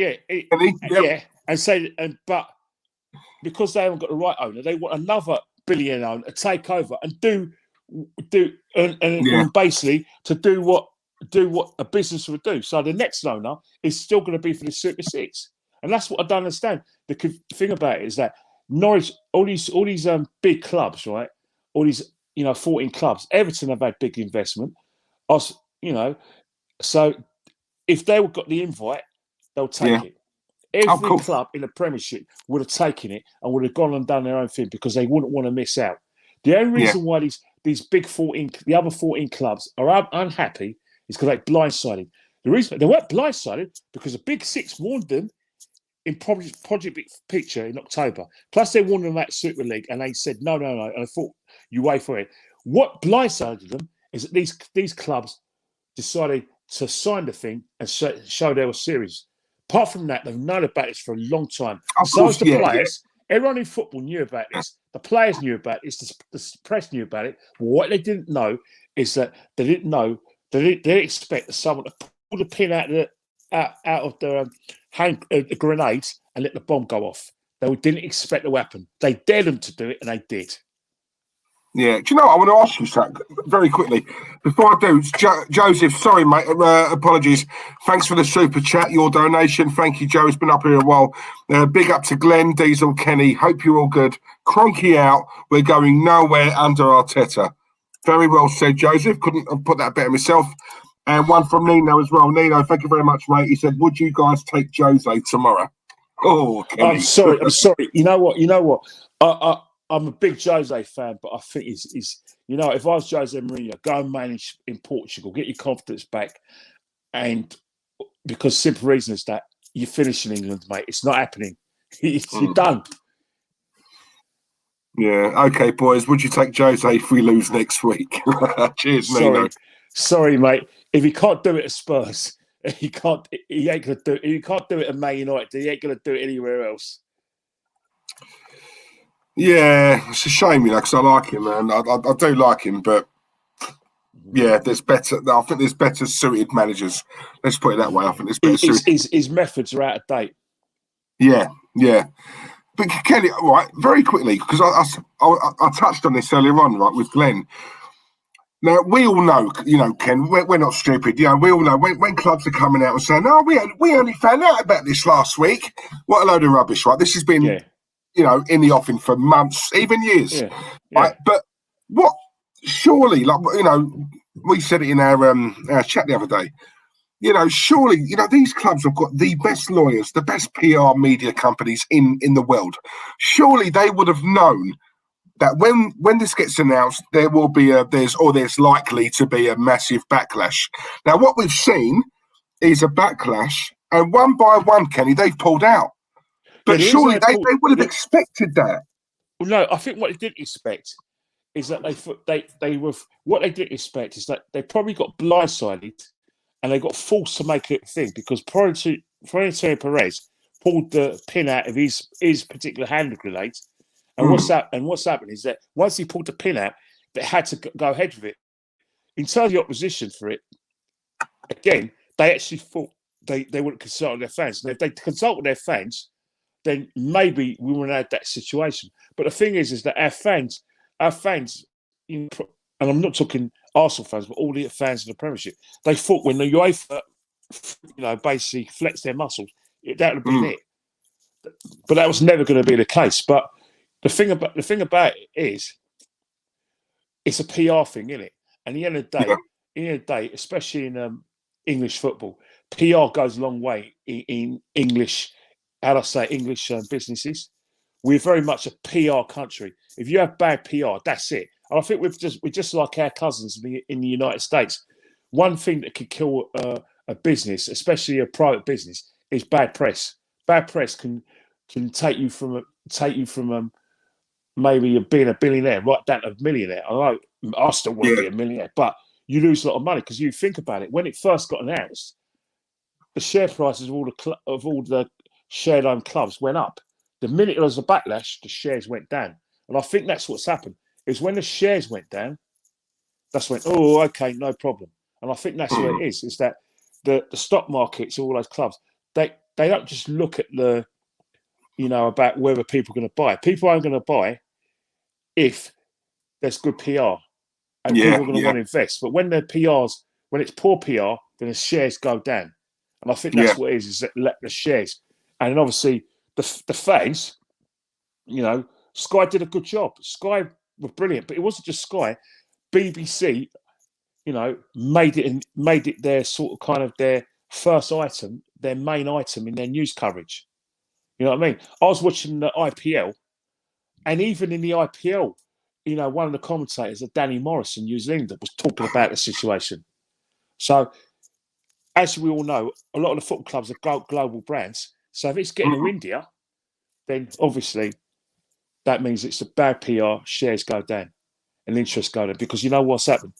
A lot of our cousins from abroad, our diaspora fans all over the world, they're now buying into their outrage as well, because I think they got interested in their football and love their football because they're watching franchise bollocks where no one wins, and they all feel angry here. This is not what we bought into. We didn't abandon our MLS for what we're getting in MLS. They want competitive football. Yeah, yeah. So, in your honest opinion, Ken, you think this is just? Do you agree, like with me, like when I say this hasn't gone away, it's just been postponed? It will happen. I fully subscribe to that. It has been postponed because at the end of the day, the issues that these guys have are not going to go away because we've all mobilised ourselves and we're not having it. They're still going to feel that the distribution of the profits in terms of TV revenue, the advertising, isn't proportionate. They're getting most of the money, but they're thinking, hang on here, we deserve more because we're being used in the forefront. Exactly. Like for instance, people use our clubs and TV channels like Star Sports in Africa, Opus in Australia, NBC are basically bought into the Premier League because of people like Bruno Fernandes, people like Harry Kane, people like Raheem Sterling, Phil Foden, aubameyang. You got players like aubameyang. If you go to like Man City, who else is in it? You go Mane, Salah, all our players, all big six players. They bought into their clubs. And by the way, you watch our league where those 6 clubs are probably going to win the league. So it's because of us. With all due respect, I say it's the greatest respect. Steve Parish's Crystal Palace is not going to sell the Premier League to our cousins abroad. What will happen is that if Steve Parish's Crystal Palace is playing against Arsenal or playing against like Tottenham or one of the other big 6, then that's when Steve Parish can make money. But Steve Parish is making money because of the way the Premier League has been structured since '92, where it's basically done under a socialist system, socialist methods. And basically, we've got capitalists in that say, well, no, we want more of pie because we bring in the most profits. Like in Spain, Real Madrid and Barcelona, they have their own separate TV deals because, well, they're Real Madrid and Barcelona.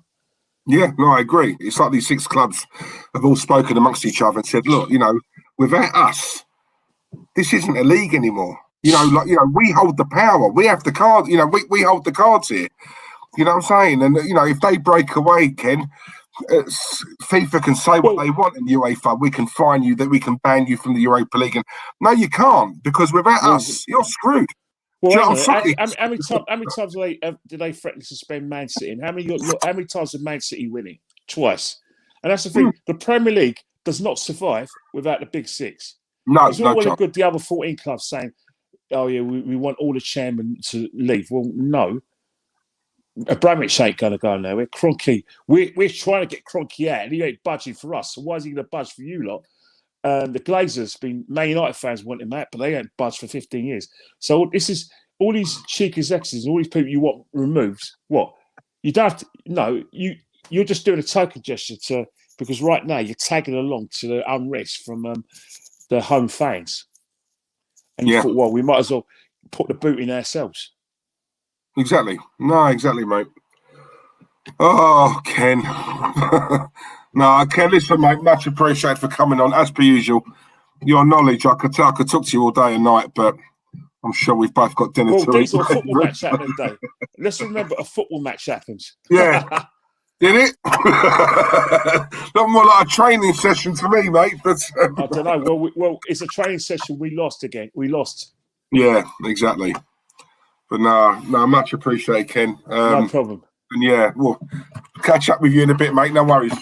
All right, speak to you. Bye. Nice one. Cheers, Ken. Love you, mate. Later on. Later on. Bye, mate. And that is it, guys. That is it. First of all, big up to Kelly Ken for coming on and giving us his time. Big up to Glenn as well for coming on twice and giving us his time. But listen, I just want to leave you with this, yeah. As much as we're talking about, and this is heartfelt, yeah. This is really heartfelt. As much as we're talking about the Super League and the Kroenkes out and this and that, the other, let's be real here, yeah. We're talking about what's most important really is the game tonight. The game that we've just watched. It was absolutely shocking. And I've said it before, earlier on in the stream. I'm going to say it again.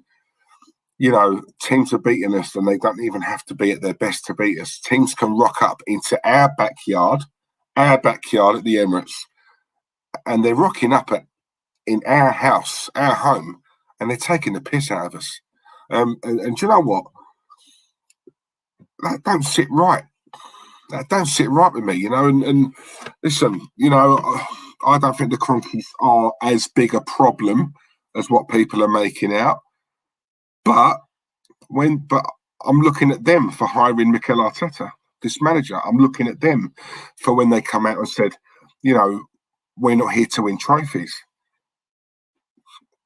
Now, whether you believe that or not, whether you don't come out and say that. You don't come out and say that. And that for me is an absolute insult to the fans.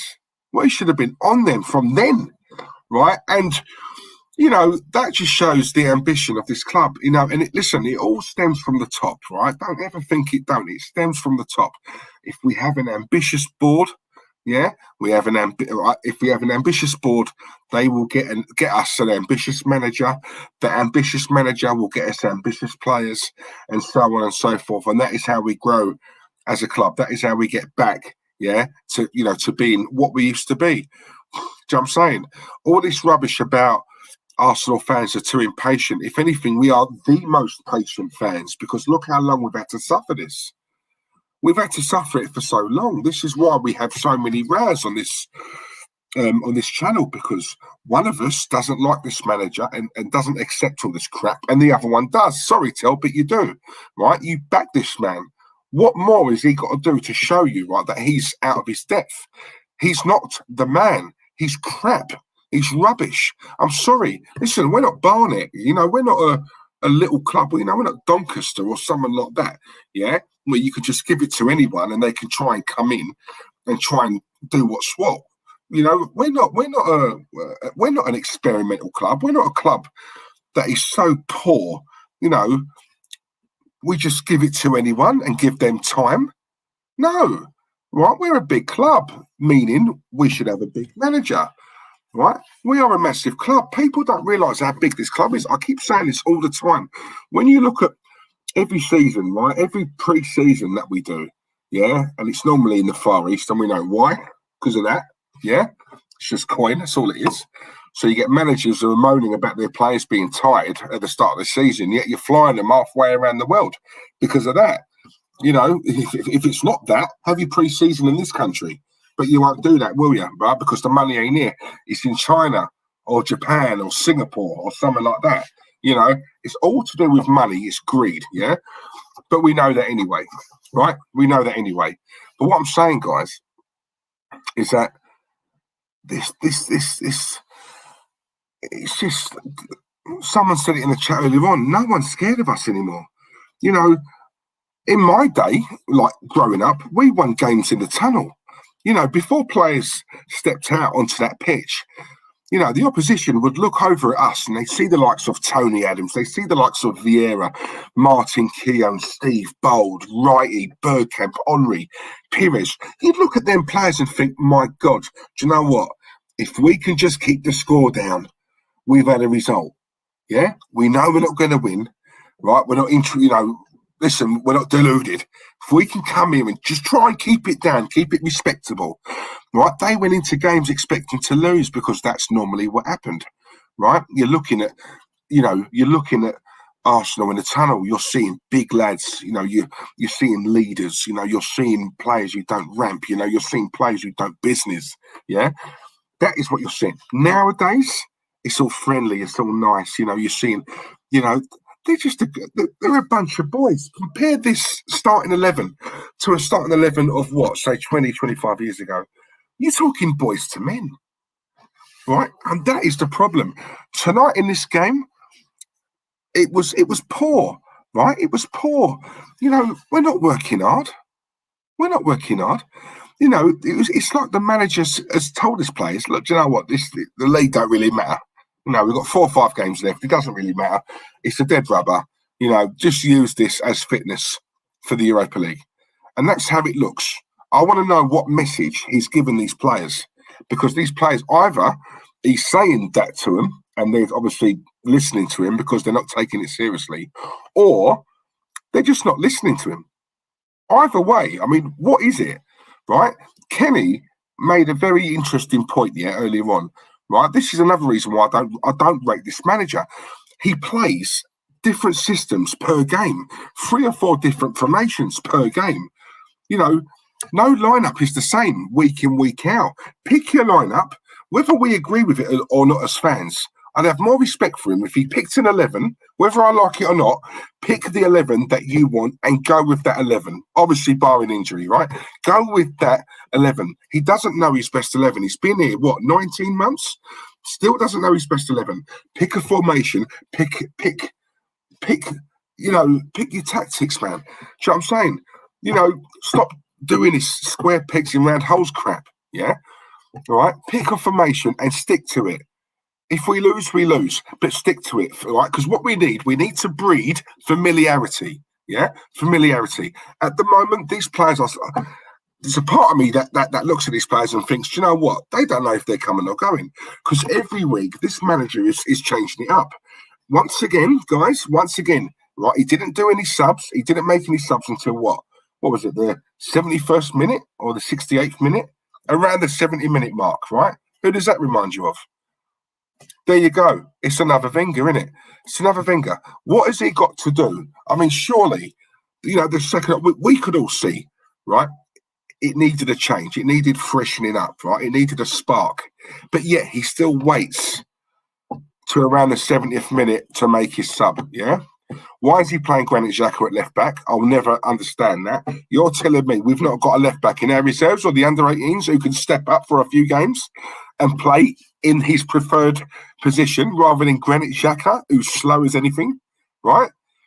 I mean, come on. If I can see it and you guys can see it, why can't this man see it? This is what I'm saying. It's disgusting. It's absolutely disgusting, right? 13 league losses. 13. Where the Arsenal? 13. That's disgusting. And do you know what makes it worse? It's in the season. This is, in terms of quality, this has been one of the poorest seasons I've seen. Poor. And yet we've still lost 13 games in a piss poor season where other teams haven't been anywhere near as good as what they normally are. This was a season where we should have taken advantage of, right? And yet we've gone the other way. We've lost 13 games. Yeah? Terry, I hope you're watching this, right? I hope you're sitting somewhere and you're watching this, because I'm telling you now, you cannot not defend this manager anymore. You can't. I'm sorry, mate, right? When I see you next on the streams, right, I want you to give me a reason. Sell me on a reason, right, why he's the right man. Because I'm telling you now, me and everyone in this chat, or 99% of them anyway, we can see it, Terry. He's not the right man. He is clueless. He does not have a plan B, right? He doesn't even have a plan A, let alone a plan B. I'm sorry. Like, we've got to call it how it is. I'm sure he's a lovely bloke, but at the end of the day, it's a results-driven business, and he is not performing, right? Let me ask you this, right? Because, you know, I get it all the time, right? We keep talking about the FA Cup he won, right? And then we mention the Community Shield. That's how far we've fallen, right? We have to mention the Community Shield now. I don't, right? Certain people do, yeah? He's won the FA Cup. So what? So, right? Let me ask you this, guys, right? Very quickly, right? Let me ask you this. So my question to you guys, so if we finish 9th every season, but we win an FA Cup every season, are you okay with that? Because I'm not. I'm not. What that tells me is that we're a cup team. Yeah, we're a cup team. If we are, if that's what we want to be, why did we sack Wenger? Can someone answer me that? Why did we sack Arsene Wenger then? Because he was winning FA Cups galore. What's different now? What's different? People wanted him out. Yet he was winning FA Cups. Arteta's won one, and we want to keep him. You know, your league position is your bread and butter. That's what you're judged on, because the league doesn't lie. A cup run lies. Let's be honest, guys. Come on, right? The best 2 teams in this country at the moment are Liverpool and Man City.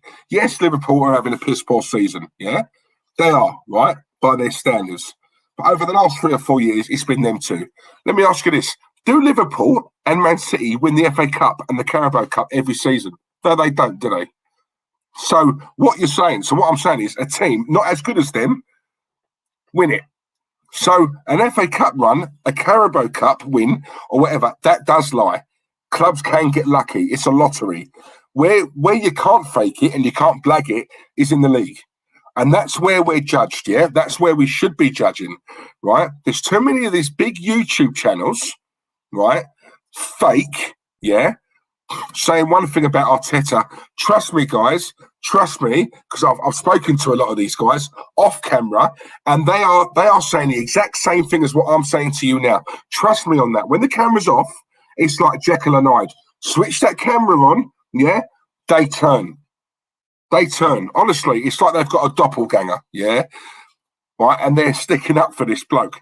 I know deep down, and I have to watch these guys week in, week out, chatting absolute crap, yeah? And I know they're lying. Why lie? Because you want to be liked. I mean, come on, grow a pair. Come on. Christ, what's going on? Snowflakes, man. Say what you really feel. You know what I mean? He's not the right man. And whilst he's here, I agree with Glenn. Doesn't matter what happens this season. He ain't going anywhere. He ain't getting sacked. He ain't getting sacked. And I'm looking at the Cronkies for that. Right? They don't care. He's cheap. He was the cheap option. Cheap option. His first job management, his first management job in football. He gets the Arsenal. The Arsenal. That's the ultimate. The Arsenal is a job you get when you've been in the field for God knows how many years, won trophies, and then you project to a club like Arsenal to manage Arsenal. You don't get that as your first rodeo. It's disgusting. I'm sorry, I'm not having it. I'm not having it. And I cannot wait until we're on the stream again because I want Terry to tell me on the reason why this man is the right man. Because I'm telling you now, he is dragging us lower and lower and lower. And anyone who's Arteta in, seriously, have a word with yourselves. Have a word. He ain't the right man. He never will be the right man. And do you know what? If you guys accept it, more for you. Don't want any moaning from people who still want this man in because you're getting all you deserve. Sorry, I'm sick and tired of it. There is nothing shameful. There is nothing embarrassing in wanting to be the best. There is nothing to feel sorry about because you want to strive to get better. Yeah? Strive to get better. What is so wrong in that? What is so wrong in wanting to be the best? What is so wrong in wanting the best manager out there? What is so wrong in that? You know, it doesn't guarantee success, but I'll tell you something, enough brings you a lot closer to getting it. Brings you a lot closer. You think we're getting success with him? I've said it to you before, guys, right? I've said it to you before. The scenario, the way I always judge it, yeah? You're in a canteen, right? At the top table, you've got Pep Guardiola, you've got Jurgen Klopp, you've got Diego Simeone. You've got proper elite managers on that table.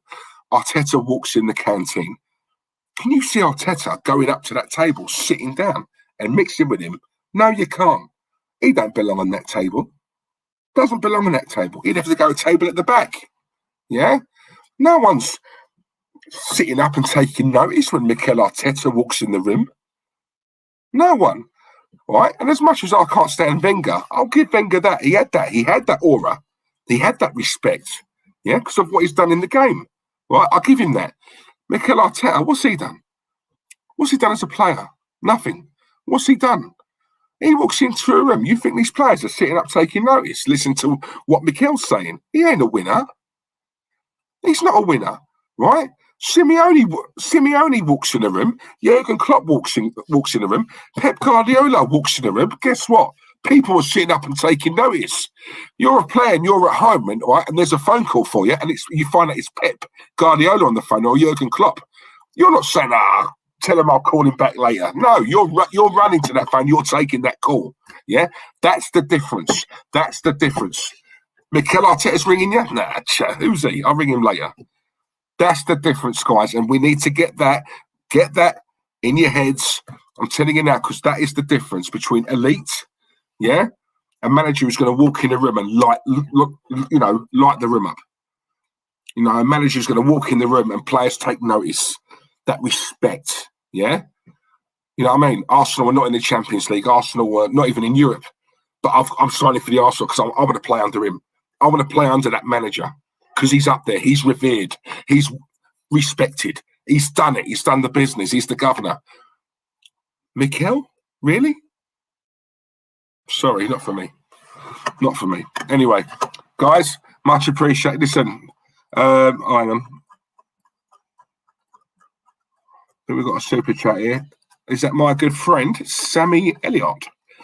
Sammy, much appreciated, mate. Thank you, mate. Listen, you donate every single stream. I really appreciate it, Sammy. I know it's hard, mate, nowadays, so thank you. Love, bro. I hope you are well. Where's Terry? I heard he's out protesting Arteta out. Mate, listen, the day that comes, I tell you what, I'd have an absolute shock. He is at the Emirates, but he's not in the protest, mate. He's about 5 minutes away, waiting for Mikel to come out, meet him, and then they're going to go on have a lover's night somewhere, whatever. But no, nice one. Cheers, Sammy. Thanks, mate. No, it's flying solo tonight, mate. Flying solo. But guys, listen, much appreciated for tuning in. It's gone right quick, actually. And listen, you know, first time I've done it on my own, so apologies if it wasn't as good as what we, you know, how we normally do it. Trying to watch the game and do the comments at the same time. Bloody hard, isn't it? But it's exciting. I've loved it today. I've really enjoyed it. I've loved it. And for all the haters earlier on who were in the chat, thank you, because it's thanks to you guys that make us just want to do this bigger and better. Love it. So, yeah, keep bringing it in, because all you're doing is helping us. Come on. Oh, jealousy. You got to love it. Lone Star, thank you, mate. Thank you very much, Lone Star. Seamus, big up yourself as well, mate. PK1, thank you. Oh, I love you. Oh, look at your slot. Oh, Diesel's boys, isn't it? Diesel's boys. Just wanted to know how many trophies of Arsenal. Oh, Christ. Mate, listen, it's going forward, mate. It's going forward. The way we're going at the moment, we ain't winning nothing. We're not winning nothing. I agree with the Cronkies, guys. I really do. But do you know what? For me, first things first, the manager. I'm sorry. I know we need an overhaul. I know these players aren't good enough. I get that. But for what we have got, we should be a hell of a lot better. We should be doing a hell of a lot better than ninth for what we have got. We've got some bloody good players there. We've got a lot of crap, don't get me wrong. But we've also got enough quality there to be higher than ninth. I won't have anyone tell me different on that. Tony, big up yourself, mate. Great show, Diesel, again. Well done. Look forward to more streams and watch-alongs. Well done, everyone. See you all soon. Yeah, listen, it's getting to a point now where all we're doing is watch-alongs. We will be doing more streams, guys, starting from next week, all right? Sorry, we've had so much stuff we've had to sort out behind the scenes and in our personal lives as well. But, yeah, we're getting to a point now where we've got a lot more time now to do certain things. So, yeah, stay tuned. Subscribe, obviously, turn on your notifications. So anything we do, we're going to be doing quite a few things. If I'm honest, that probably will be sort of last minute. Something might pop off or whatever. I'll speak to Tel, say, Tel, we need to talk about this. We need to stream. So bang, keep your notifications on, yeah? Diesel, remember Arsenal fans were comparing Arteta to Klopp. Didn't they say Arteta broke Klopp? Weren't that the same? Arteta's broken him. Yeah, good one. Blimey, some of our fans are proper comedians, aren't they? What else we got before I wrap up? Rahul, thank you very much, mate. And thanks for your donations earlier on as well. Mosley, love you, bro. Love you, mate. My good friend, mate. Hope you're well. And thanks for watching once again, mate. Top man. We'll have to get a special stream soon with Terry Forms today. Do you know what? He's lucky he's not on it tonight. I'm telling you now, he's lucky. It's like, if you're watching, Tel, right now, you're lucky, man. Because I'll tell you something, I'd have gone for you tonight. I'd have gone for you. Because I know you would have stuck up, you would have found some excuse to have stuck up for this bloke tonight. Yeah. And there's only so many times I can hear that crap. Right? I can't hear it anymore. It's an absolute joke. Right? Start saying what you see. Start putting the club first, right? Come on, you cannot tell me this man. It's a joke. This guy's an absolute joke. Not the right man. I want him out. Never wanted him anyway. He just looked. Nah, sorry, not for me. Warren, thank you very much, mate. Alan, thank you very much, mate. Really appreciate this. Tubbs, MD, Tubio, big up Diesel. Lord Claude is smiling up above on you. Rest in peace to him. Rest in peace to him. Miss him so much, guys. You have no idea. Chris, thank you, mate. Oh, you're being polite. Stop it. You're being polite. It's much better when it's two of us, I must admit. But yeah, no, look, I did the best I could. I think it went quite well, to be honest with you. I've seen somewhere it's like awkward silences and all of that. But no, I've loved it. It's nice because you don't get interrupted. I can say whatever the hell I like, and no one can say nothing to me. I think it's brilliant.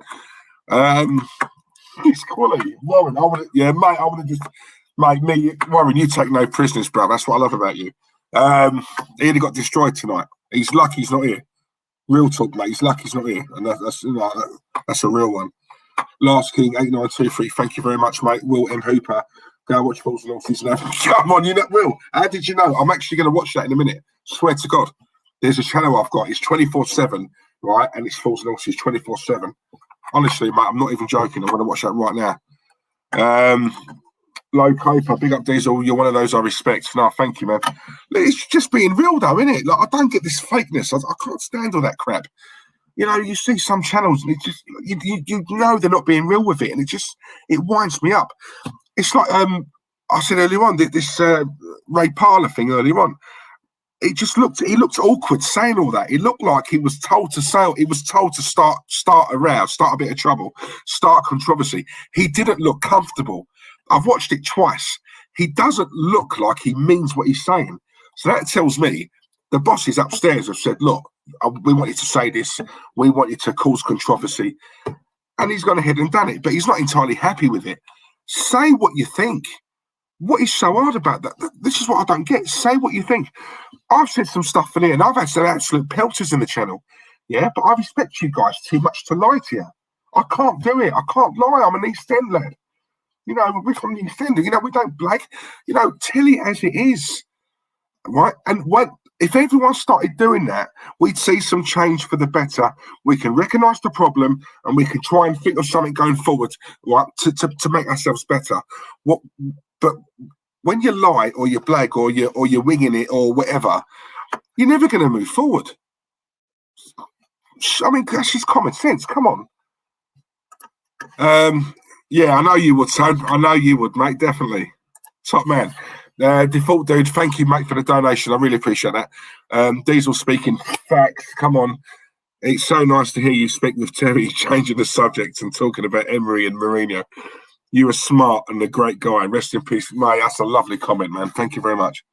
Default dude, really appreciate that. Thanks, man. I cannot believe it, right? 3 hours and 22 minutes and there's still over 100 of you watching. That's just mad, isn't it?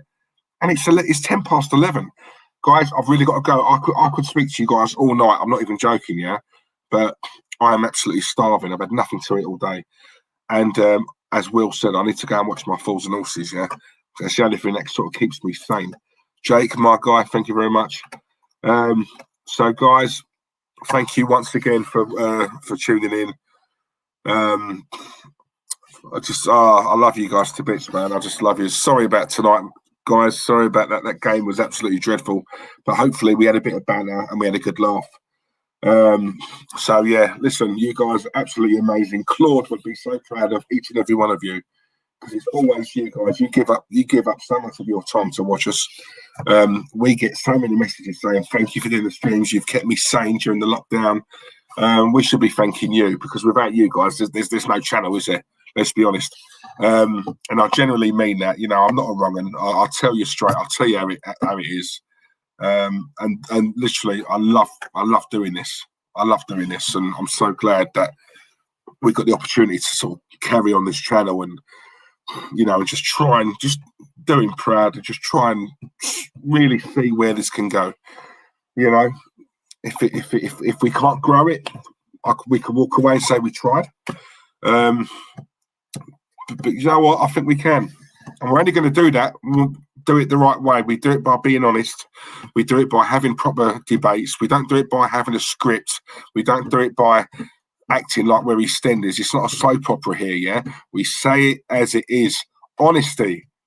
Honesty. Whether you want to hear it or not, whether you agree with us or not, the one thing you will take away from this is Terry and Diesel, I'll tell you what, fair play to those guys. They tell it how it is. They're honest. That's all we want. So, guys, once again, thank you very much. Thank you to Glenn. Thank you to Kenny. More importantly, thank you to you guys. Catch you very soon. Love yous.